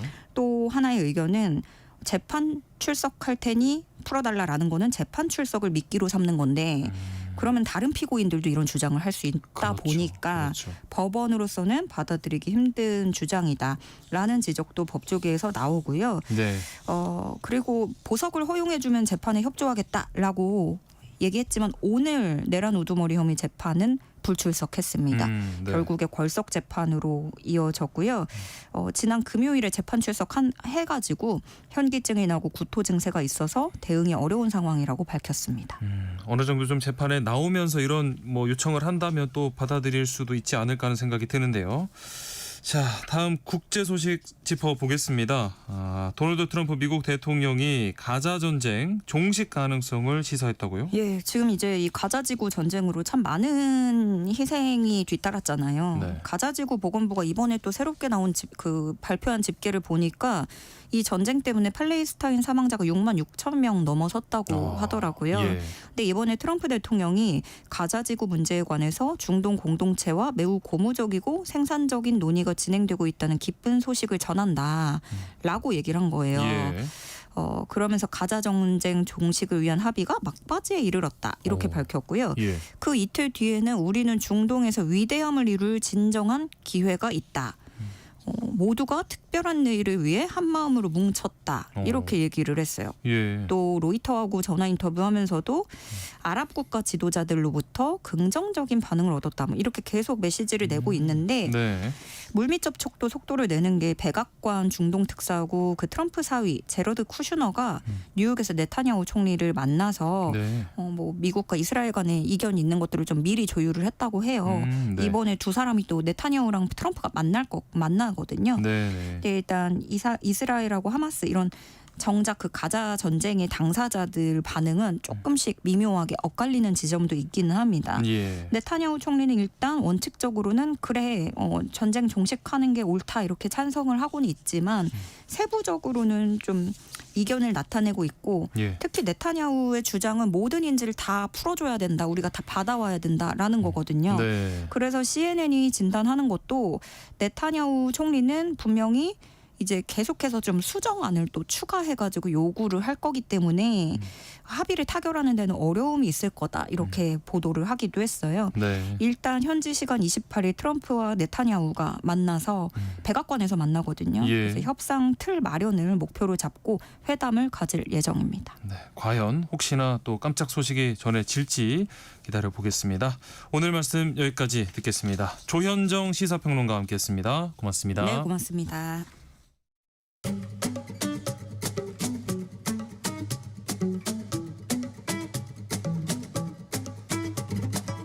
지금 바로 세모정에 물어보세요.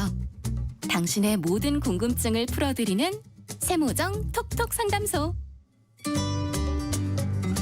생활 속 다양한 궁금증을 전문가와 함께 시원하게 풀어보는 세모정 톡톡 상담소. 월요일엔 일상 속 법과 관련된 의문점 쉽고 정확하게 설명해 드리겠습니다.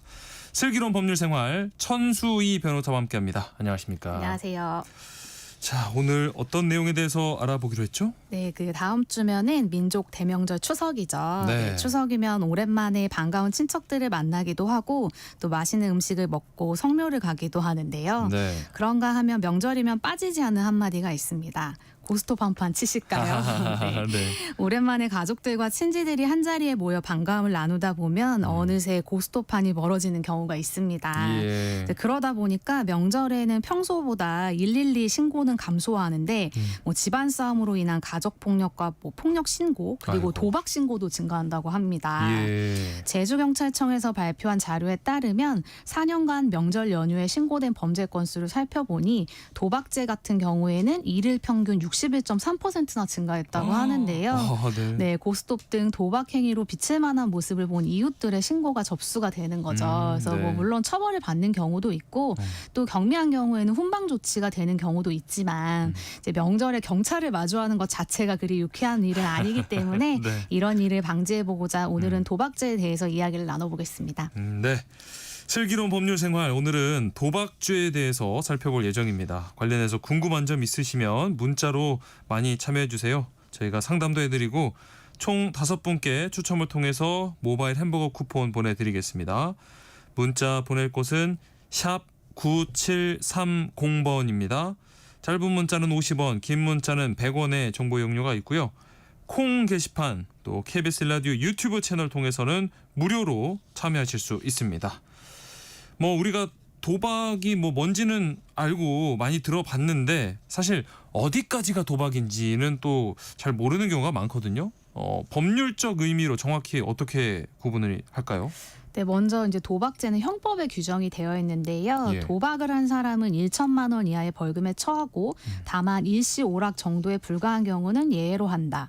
그리고 상습으로 도박을 한 사람은 3년 이하의 징역 또 2천만 원 이하의 벌금에 처한다라고 해서 네. 일시 오락은 도박이 아니다라고 되어 있지만은 도박의 정확한 정의는 나와 있지가 않습니다. 그래서 네. 우리가 이럴 때는 법원의 이제 판례로 보아야 되는데 법원에서는 도박이란 2인 이상의 사람이 재물을 걸고 우연한 승패에 의하여 그 재물의 득실을 결정하는 것이라고 규정을 하고 있습니다. 네. 그래서 먼저 우리가 이제 도박인지 아닌지를 살펴볼 때는 이것이 일시 오락이냐 아니냐를 좀 봐야 되는데요. 네. 이를 따져보기 위해서는 도박의 시간과 장소, 도박에 건 재물의 가액, 그리고 도박에 참여한 사람들의 사회적 지위 및 재산의 정도, 그리고 또 도박을 하게 된 경위 등 재반 사정을 좀 종합적으로 고려해서 아하. 일시 오락에 해당하는지 여부를 판단하게 됩니다.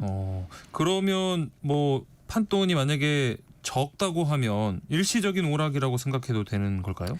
네, 많이들 물어보시는 게 네. 점 100은 괜찮냐 고스톱에서 점 200은 안 되는 거냐 이렇게 물어보시는데 네. 사실 일시오락을 판단하는 판돈의 절대적인 기준은 없습니다. 그래서 네. 판돈의 액수는 도박을 판단하는 여러 판단 요소 중 하나일 뿐인데요. 예. 뭐 예를 들면 판돈이 4,000원이다. 총 판돈이 그렇다고 한다면 도박이라고 보기 어렵다 생각하실 수가 있어요. 네, 네. 그런데 만약에 판돈이 20만 원이다.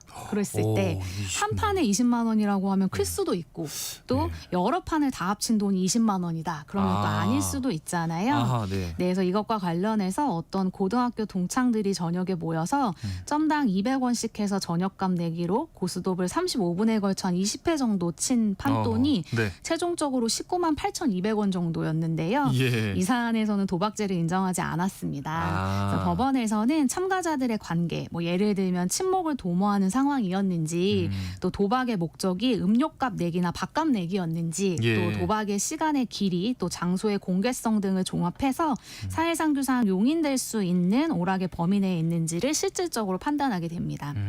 단순하게 그냥 판돈 가지고 도박을 판단할 수는 없고 여러 가지 요소들을 종합적으로 고려해야 한다는 거죠. 네, 맞습니다. 네. 뭐 판돈이 적다는 사실만으로 무조건 도박죄가 성립하지 않는다라고 단정할 수는 없고 또 반대로 판돈이 다소 크더라도 다른 사정들이 일시 오락의 성격을 강하게 뒷받침을 한다면 처벌받지 않은 가능성이 있겠죠. 그래서 명절에 고스톱을 치실 때 지인 외에 사람이 참여하거나 혹은 과도한 금액을 걸거나 장시간 계속되거나 하는 경우에는 법적으로 문제가 될 수 있으니까요. 주의를 하시는 게 좋겠습니다.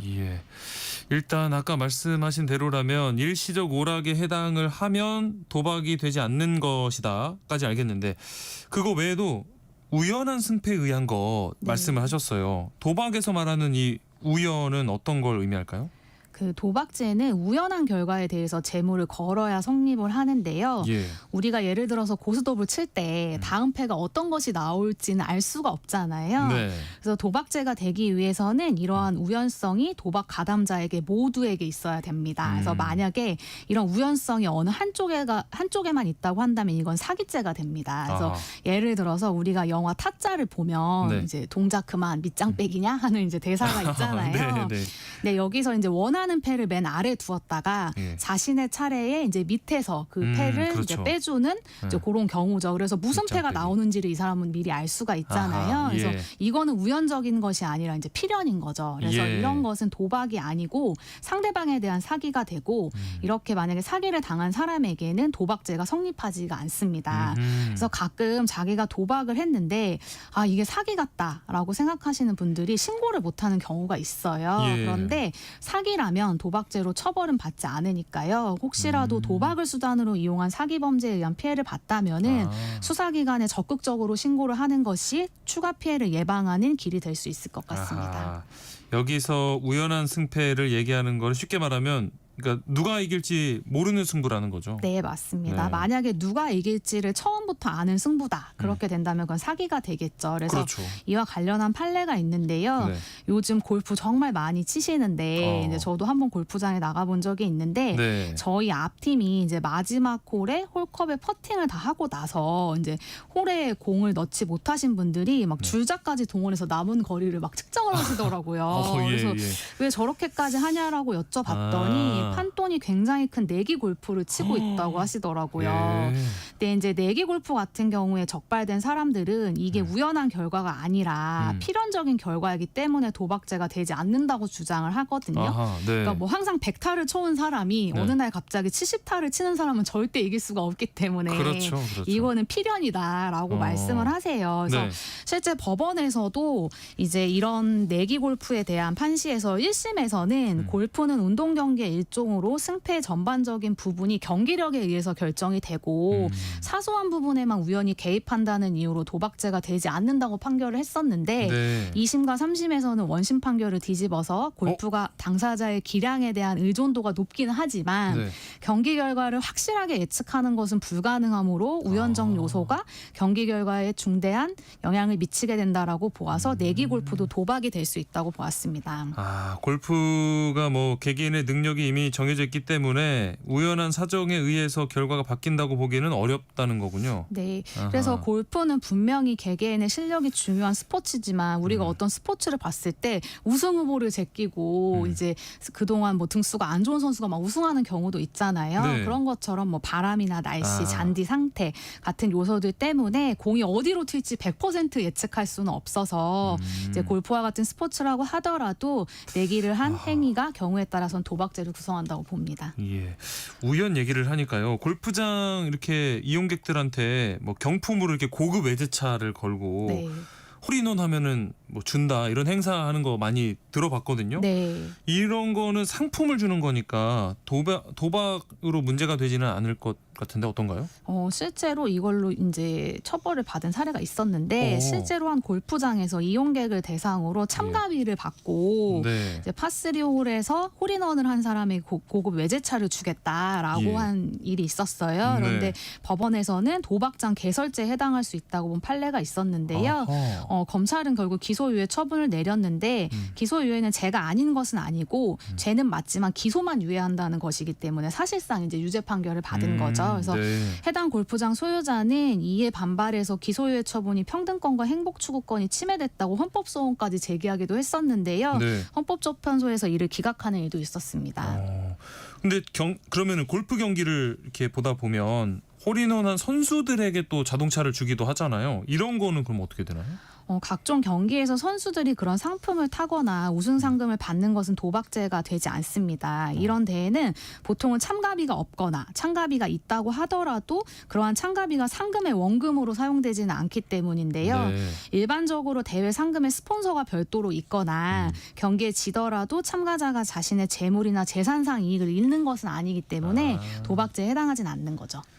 그러면은 뭐 제가 뭐 그러니까 우리가 선수가 아닌 한 이렇게 스포츠에도 큰 돈을 걸고 하면 도박죄가 되는 것이다. 이렇게 정리를 또 할 수가 있을 것 같고요. 네. 가볍게 뭐 커피 사기나 한 번 정도 이렇게 밥값 내기 한다거나 이렇게 공동 부담해야 되는 캐디 비용, 뭐 간식값 이 정도는 괜찮겠죠? 네, 맞습니다. 보통 내기 골프가 도박으로까지 인정된 사례를 보면 네. 한 홀당 5만 원씩 걸고 18홀 경기를 3회 실시해서 총 이제 금액이 1,080만 원에 이르거나 총 32회에 걸쳐서 상금 합계 6억 6,600만 원, 또 뭐 8억 원, 뭐 이렇게 걸고 경기를 한 것은 예. 도박으로 인정을 했는데요. 예. 보통은 잃어도 되는 소액이어서 그리고 지인과 함께한 자리여서 즐거움이 남았다면 일시오락이겠지만 네. 내가 다 하고 났는데 분하거나 뭐 본전이 생각난다 그러면 도박이 될 수 있다고 좀 스스로 생각해 보실 필요가 있을 것 같습니다. 금액이 적어도 좀 분하고 본전 생각날 수 있을 것 같은데. 네. 요즘에 그리고 이렇게 거리에서 홀덤펍이라고 해서 간판 많이 보이거든요. 근데 이렇게 홀덤펍 같은 곳에서 게임을 하는 거 이렇게 도박죄가 되진 않나요? 예전에는 보드게임 카페가 참 유행을 많이 했었잖아요. 맞아요. 그런데 네. 요즘에 젊은 사람들 사이에서는 카드게임을 하면서 술 한잔 할 수 있는 홀덤펍이라는 곳이 인기입니다. 네. 그래서 홀덤펍에서 카드게임에 참가비를 받고 칩이나 포인트로 환전한 뒤에 결과에 따라서 다시 칩을 돌려주어서 만약에 현금으로 바꿀 수 있게 한다. 이러면 도박죄에 해당을 합니다. 네. 그리고 홀덤펍을 운영하는 사람에게는 도박 개장죄에 해당하게 되는데요. 예. 지난 연말에도 이 범죄와 관련해서 577명이 무더기로 검거돼서 검찰에 송치된 사건이 있었어요. 예. 그래서 홀덤펍의 경우에는 대부분 뭐 외식 상품권 제공, 포인트의 사용 제한 등 다양한 제도적 장치를 마련해서 불법성을 피하려고 노력을 하고 있는데요. 네. 실제로 많은 홀덤펍은 이용자들이 게임을 통해 얻는 포인트를 외부에 반출하거나 현금화할 수 없도록 내부 규정을 엄격하게는 두고 있는데요. 문제는 일본 홀덤펍에서 획득한 포인트가 뭐 음성적으로 거래되거나 네. 환전되는 사례가 발견되고 있기 때문에 수사기관이 단속을 강화하고 있으니까 주의를 하셔야겠습니다. 예. 자, 그러면 만약에 이런 도박 현장을 발견했다, 내가 봤다 하면 어떻게 하면 좋을까요? 요즘에는 이제 온라인 사이트에서도 많은 불법 도박들이 이루어지고 있는데요. 네. 참가자에게 돈을 받고 그리고 결과에 따라서 수익을 다시 분배하는 것은 무조건 도박이라고 생각하시면 되겠습니다. 네. 만약 주위에 누군가 이런 도박을 하고 있다면은 사행산업통합감독위원회의 불법사행산업감시신고센터를 통해서 예. 뭐 불법 카지노, 불법 스포츠 도박, 불법 온라인 도박, 불법 경마, 불법 경륜, 사행성 게임물, 불법 복권들을 모두 다 신고하실 수가 있고요. 또 포상금 규정이 있어요. 예. 그래서 이걸 좀 확인해 보시면 좋을 것 같고요. 어허. 만약 내가 도박 중독을 겪고 있다고 한다면은 국가에서 운영하고 있는 도박문제센터가 각 지역마다 마련되어 있으니까요. 꼭 도움을 받으시길 바라겠습니다. 네, 슬기로운 법률 생활 오늘은 도박죄에 대해서 이야기 나눠보고 있습니다. 관련해서 궁금한 점 있으시거나 상담이 필요하시다면 계속해서 문자 보내주시기 바랍니다. 천수희 변호사가 상담해 드리겠습니다. 럼블피쉬의 아이고 듣고 오겠습니다. 럼블피쉬의 아이고 함께 들어봤습니다. 그 사이 보내주신 문자 살펴볼게요. 2716님, 가끔 해외여행 가게 되면 합법으로 운영하는 카지노 가는 경우가 있는데 재미로 한 10만 원 정도 칩 바꿔서 게임하고 나옵니다. 이것도 혹시 도박죄에 해당할 수 있나요? 하셨어요?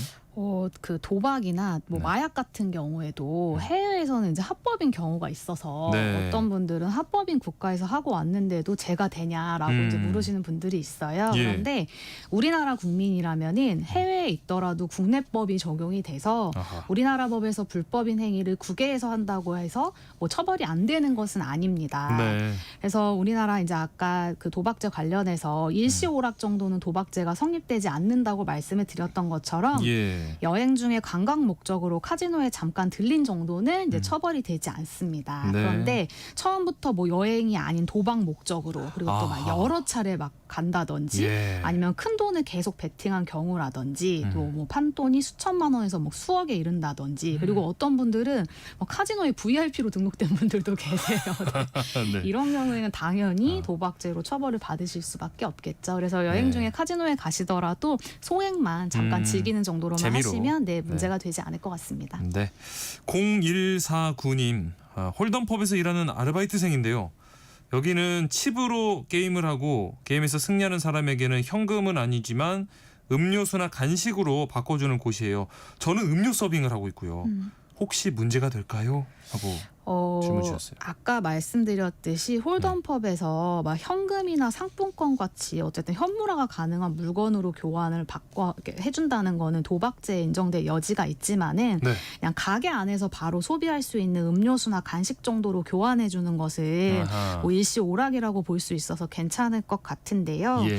다만 이제 도박으로 인정되는 홀덤펍에서 그 홀덤펍 내 불법 행위를 알면서도 방관을 하거나 아니면은 네. 가끔 이제 부족한 인원수를 채우기 위해서 도박에 본인이 직접 참가한다거나 아하.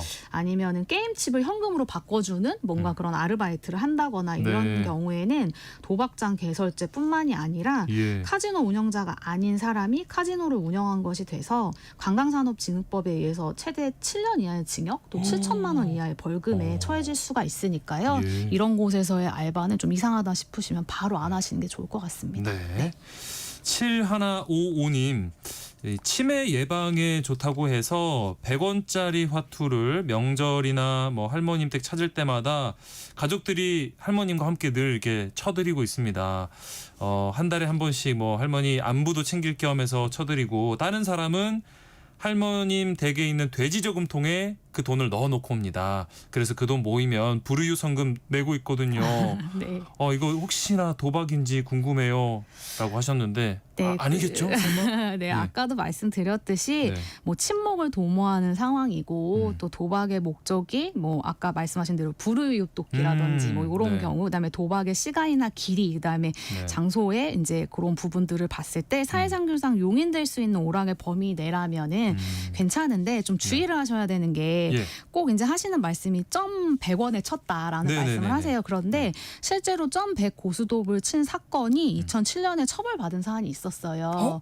이때 총 판돈이 한 3만 원 정도밖에 안 됐었거든요. 그런데 예. 이분이 당시 이제 기초 수급자셔가지고 한 달에 한 33만 원 정도의 생활비를 받아서 생활하시는 분이었는데 네. 그분이 점 100원 판돈 3만 원에 이렇게 고수톱을 치는 거는 본인의 생활 규모라든지 자산 뭐 이런 것에 비추어서는 과도하다고 보는 그런 게 있거든요. 그래서 네. 내가 마냥 뭐 무직이고 지금 벌이가 없는데도 불구하고 점 100 고수톱을 주기적으로 친다. 이런 경우에는 또 도박죄에 해당할 수가 있으니까요. 네. 단순히 점 100원이다, 200원이다 이렇게 생각하지 마시고 내가 지금 도박을 할 수 있는 요 고스톱 칠 수 있는 어떤 지위나 뭐 위치에 있는지를 좀 아하. 확인해 보시는 게 좋을 것 같습니다. 네.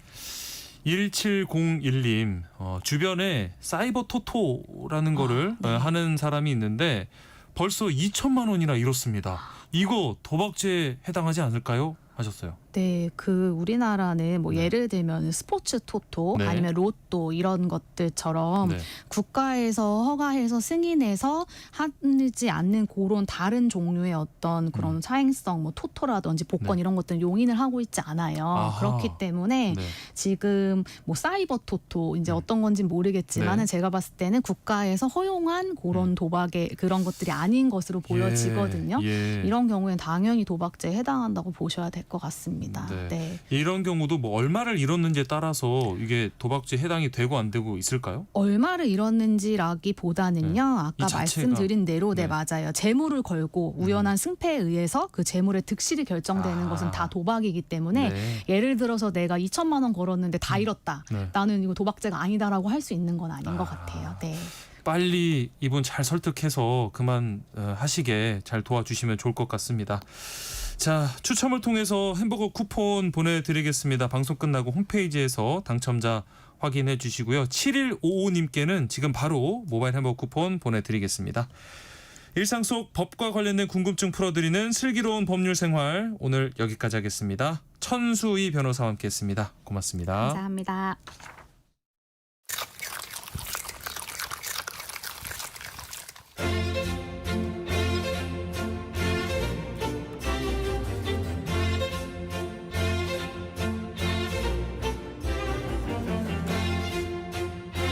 점심 식사 하셨나요? 오늘 먹은 점심 한 끼, 그 안에 담긴 구구절절한 역사까지 맛보고 가시죠. 흥미진진 음식 역사 한 끼실록 이용재 음식평론가와 함께합니다. 안녕하십니까? 네, 안녕하세요. 음식평론가 이용재입니다. 반갑습니다. 네, 오늘은 어떤 이야기를 들고 오셨을까요? 네, 아나운서님 혹시 네. 드라마 보시는지요? 드라마 뭐 네. 가끔 보긴 하는데요. 네, 뭐 비록 다른 방송사 것이긴 합니다만 네. 세간에 엄청나게 화제가 되고 있는 작품이 있습니다. 어떤 거죠? 바로 폭군의 셰프라고 하는데요. 어떻게 들어보셨을까요? 최근에 OTT 순위에 꽤 높이 있어서 네, 네. 잠깐 보긴 했어요. 네, 이게 뭐 일단 제목부터 성군도 아니고 폭군의 셰프니까 네. 관심이 안 갈 수가 없게 만들어 놓았습니다. 예. 근데 더군다나 과거인데 셰프라는 현대의 명칭 외래어를 그대로 쓴다는 점도 시사하는 바가 있죠. 네. 이게 사극이지만 요리는 현대적이라는 의미입니다. 저는 요즘에 이제 열심히 보는 다른 드라마들이 있어가지고 네. 처음에는 그냥 제목 웃기네 이러고 넘어갔는데요.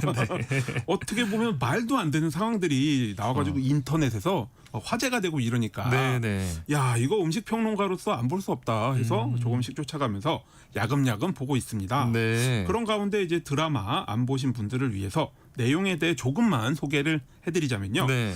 주인공이 파리에서 미슐랭 3스타 수석 셰프인 한국인 여성입니다. 예. 파리는 뭐 세계 양식의 중심지고 미슐랭 3스타면 최고로 음식을 잘하는 그런 레스토랑이라는 의미겠죠. 네, 그 레스토랑에서 남성도 아닌 여성이 수석 셰프다.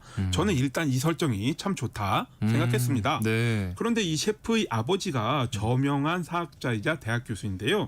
딸에게 망운록이라는 고서적을 프랑스에서 한국으로 가져와 달라고 부탁을 합니다. 네. 이게 뭐 프랑스의 대학 소장품인 고대 옛날 요리책인데요. 네. 그런데 이제 비행기에서 이런저런 일들이 일어나게 되고 셰프가 어쩔 수 없이 이 망운록을 열어보았더니 과거로 시간 여행을 하게 되면서 500년 전 폭군이 다스리고 있는 조선시대로 가게 됩니다. 그렇군요. 네, 그런데 이 폭군이 또 절대 미각을 지녔다 보니 웬만한 음식에 만족을 못해서 이 셰프가 어찌어찌 수락관의 대령 숙수가 돼가지고 폭군을 만족시키는 요리를 하는 그런 이야기입니다. 그러니까 결국에는 허구의 어떤 인물과 사건을 가지고 만든 드라마인 거죠. 네, 이세계물이라고 뭐 보통 하기도 하는데요. 네. 이 특히 이 모든 사건의 매개체가 되는 망은록이라는 요리책은 실제로 존재하지는 않습니다. 대신 이제 역사를 쭉 훑어보면 사실 많지는 않은데요. 그래도 이제 검증이 된 고요리 책들이 좀 있습니다. 예. 그래서 오늘은 이런 요리책의 역사를 좀 살펴보고요. 어떤 요리들이 실려 있는지 이에 대해서도 같이 좀 살펴보고자 합니다. 요즘도 뭐 서점 가면은 이런 요리책들이 꽤 잘 팔리고 뭐 베스트셀러의 자리도 하고 있던데 과거에는 어땠을지 또 얼마나 요리책들이 많이 남아 있는지 궁금하네요. 네, 사실 제가 나름 요리책 번역의 전문가입니다. 한식, 양식, 중식, 제과 제빵 다 할 줄 알거든요. 그래서 나름 이제 제법 유명한 이탈리아 요리책도 번역을 하고 그랬는데요. 요즘 이야기를 들어보면 이 요리책이 속하는 실용서 부문책들이 아주 잘 팔리지는 않는다고 합니다. 아, 그래요? 아무래도 이게 그 사진이 많이 들어가기도 하고 네. 표지도 양장이고 그러다 보니까 실용서들이 제작비가 많이 들어요. 네. 그에 비해 이제 사람들이 요리의 레시피를 유튜브나 인터넷에서 공짜로 얻을 수 있다 생각하는 경향이 있습니다. 예. 보통 이제 책이나 인터넷 유료 콘텐츠로 분류되는 레시피들은 연구를 더 많이 해서 레시피 이제 깊이가 다르거든요. 네. 근데 이러한 점이 이제 잘 알려지지 않는 거죠. 그런 가운데 사실 옛 요리책, 특히 이제 현대 대중서적화된 역사 속의 요리책이 아주 흔하다고는 할 수 없는 상황입니다. 네. 사실 저도 음식평론가로서 당연히 관심이 있는지라 그런 책들이 현대화돼서 나온다고 하면 소장하려고 애를 쓰는데요. 네. 의외로 적습니다. 이것은 이제 아무래도 저의 추측입니다만 네. 부엌 살림과 요리가 여성의 일이기 때문에 글로 전수될 기회가 적어서 그랬던 것 아닌가 이렇게 보고 있습니다. 그러면 지금까지 이렇게 전해지고 있는 옛 요리책들 같은 경우에 어떤 인물들이 있었을까요? 그래서 이제 이 요리책의 역사를 들여다보면 진짜로 우리가 뭐 지금의 요리책과 비슷하다고 할 수 있는 게 대략 15세기까지 거슬러 올라가야 나옵니다. 네. 근데 이제 사실 그 전에 요리를 안 했을 리는 없고 그렇죠. 밥을 안 먹었을 리도 없는데 네. 참 신기하죠.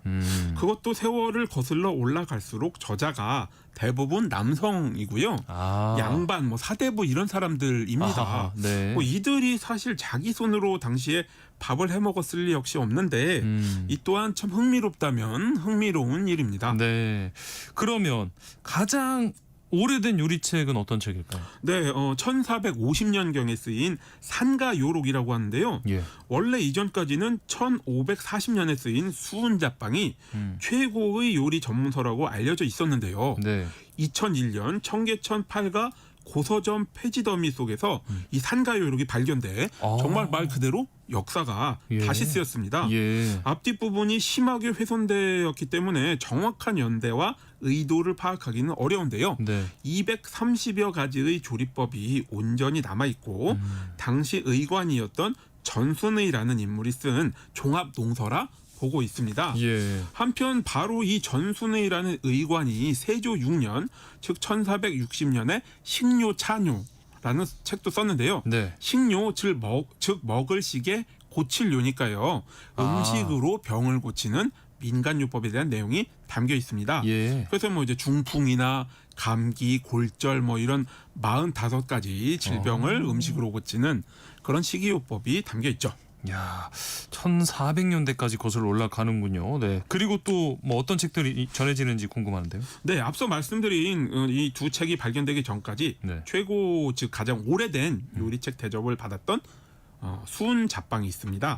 1540년경 쓰였는데 구름이 하늘로 올라가는 때에 쓸만한 갖가지 방법이라는 책 제목의 뜻은 사실 중국의 고전 역경에서 따왔다고 합니다.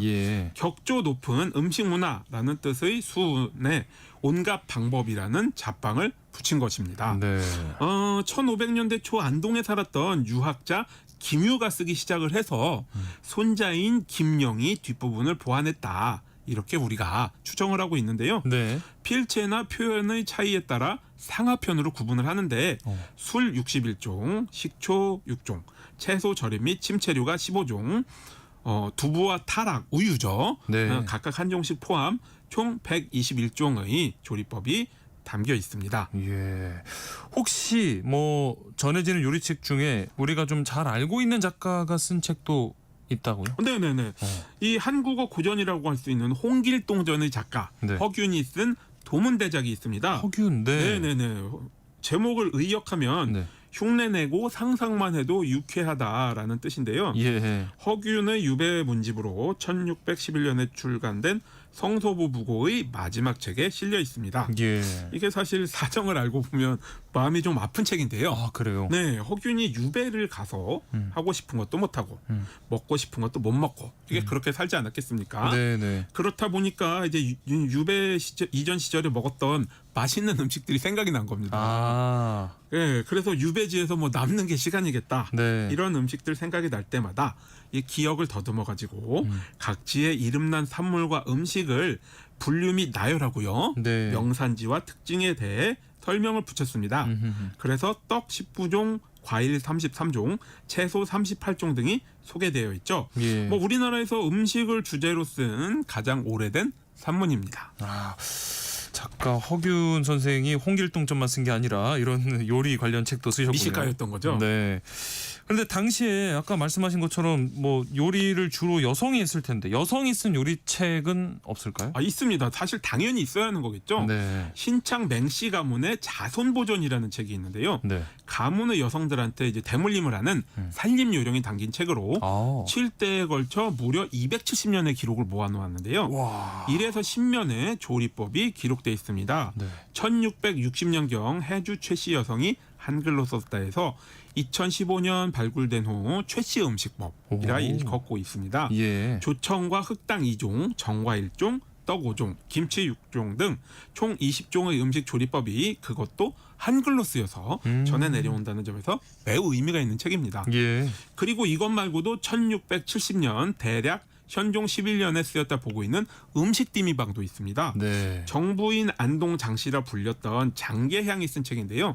여성이 한글로 여성을 위해 쓴 요리책이라는 점에서 매우 큰 의미를 가집니다. 네. 음식의 맛을 아는 방법이라는 의미의 음식디미방은 총 30장에 46가지의 조리법을 담고 있는데요.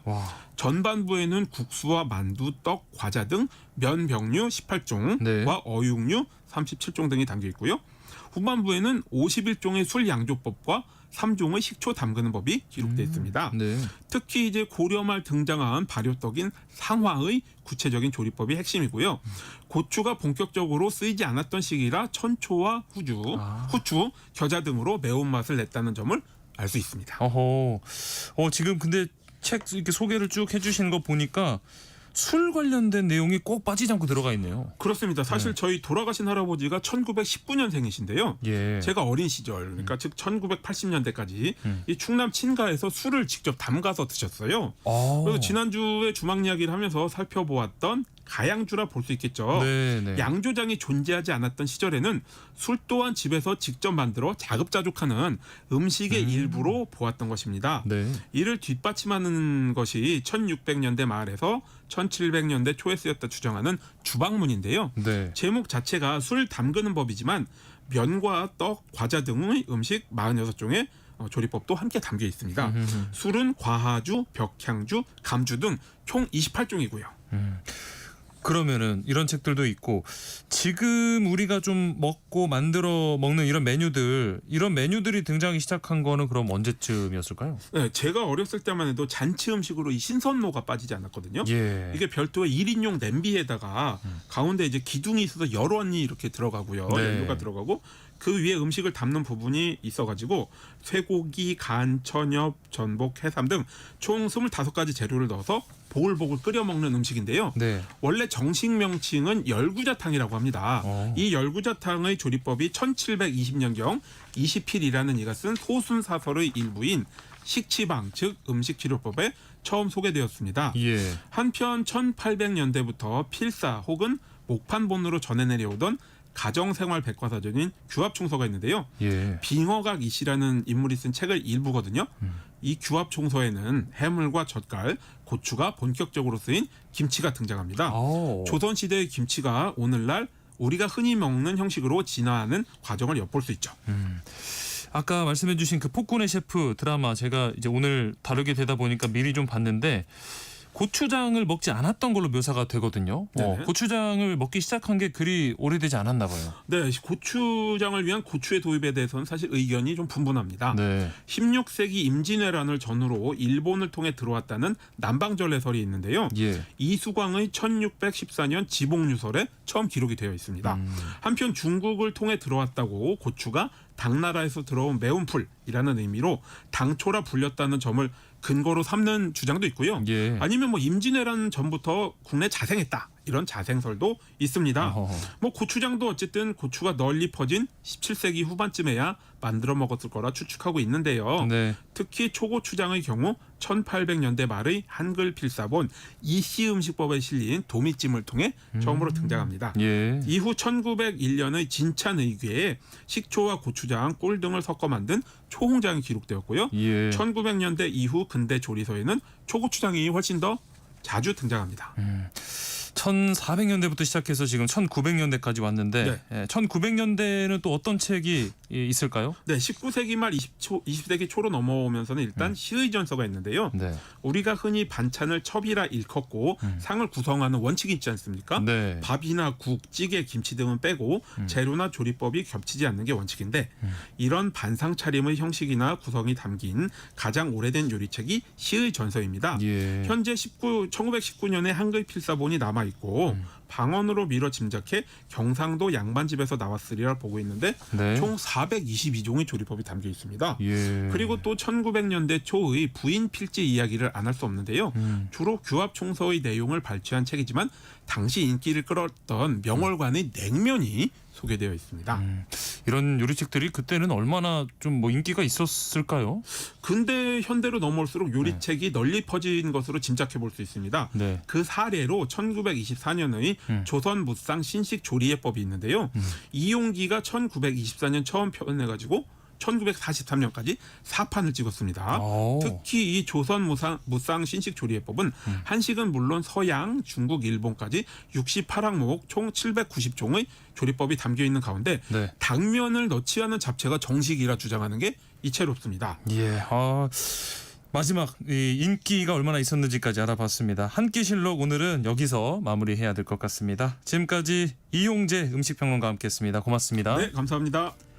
세상의 모든 정보 오늘 순서 여기서 마무리하겠습니다. 모바일 쿠폰 당첨자 홈페이지 공지사항에서 확인하시고요.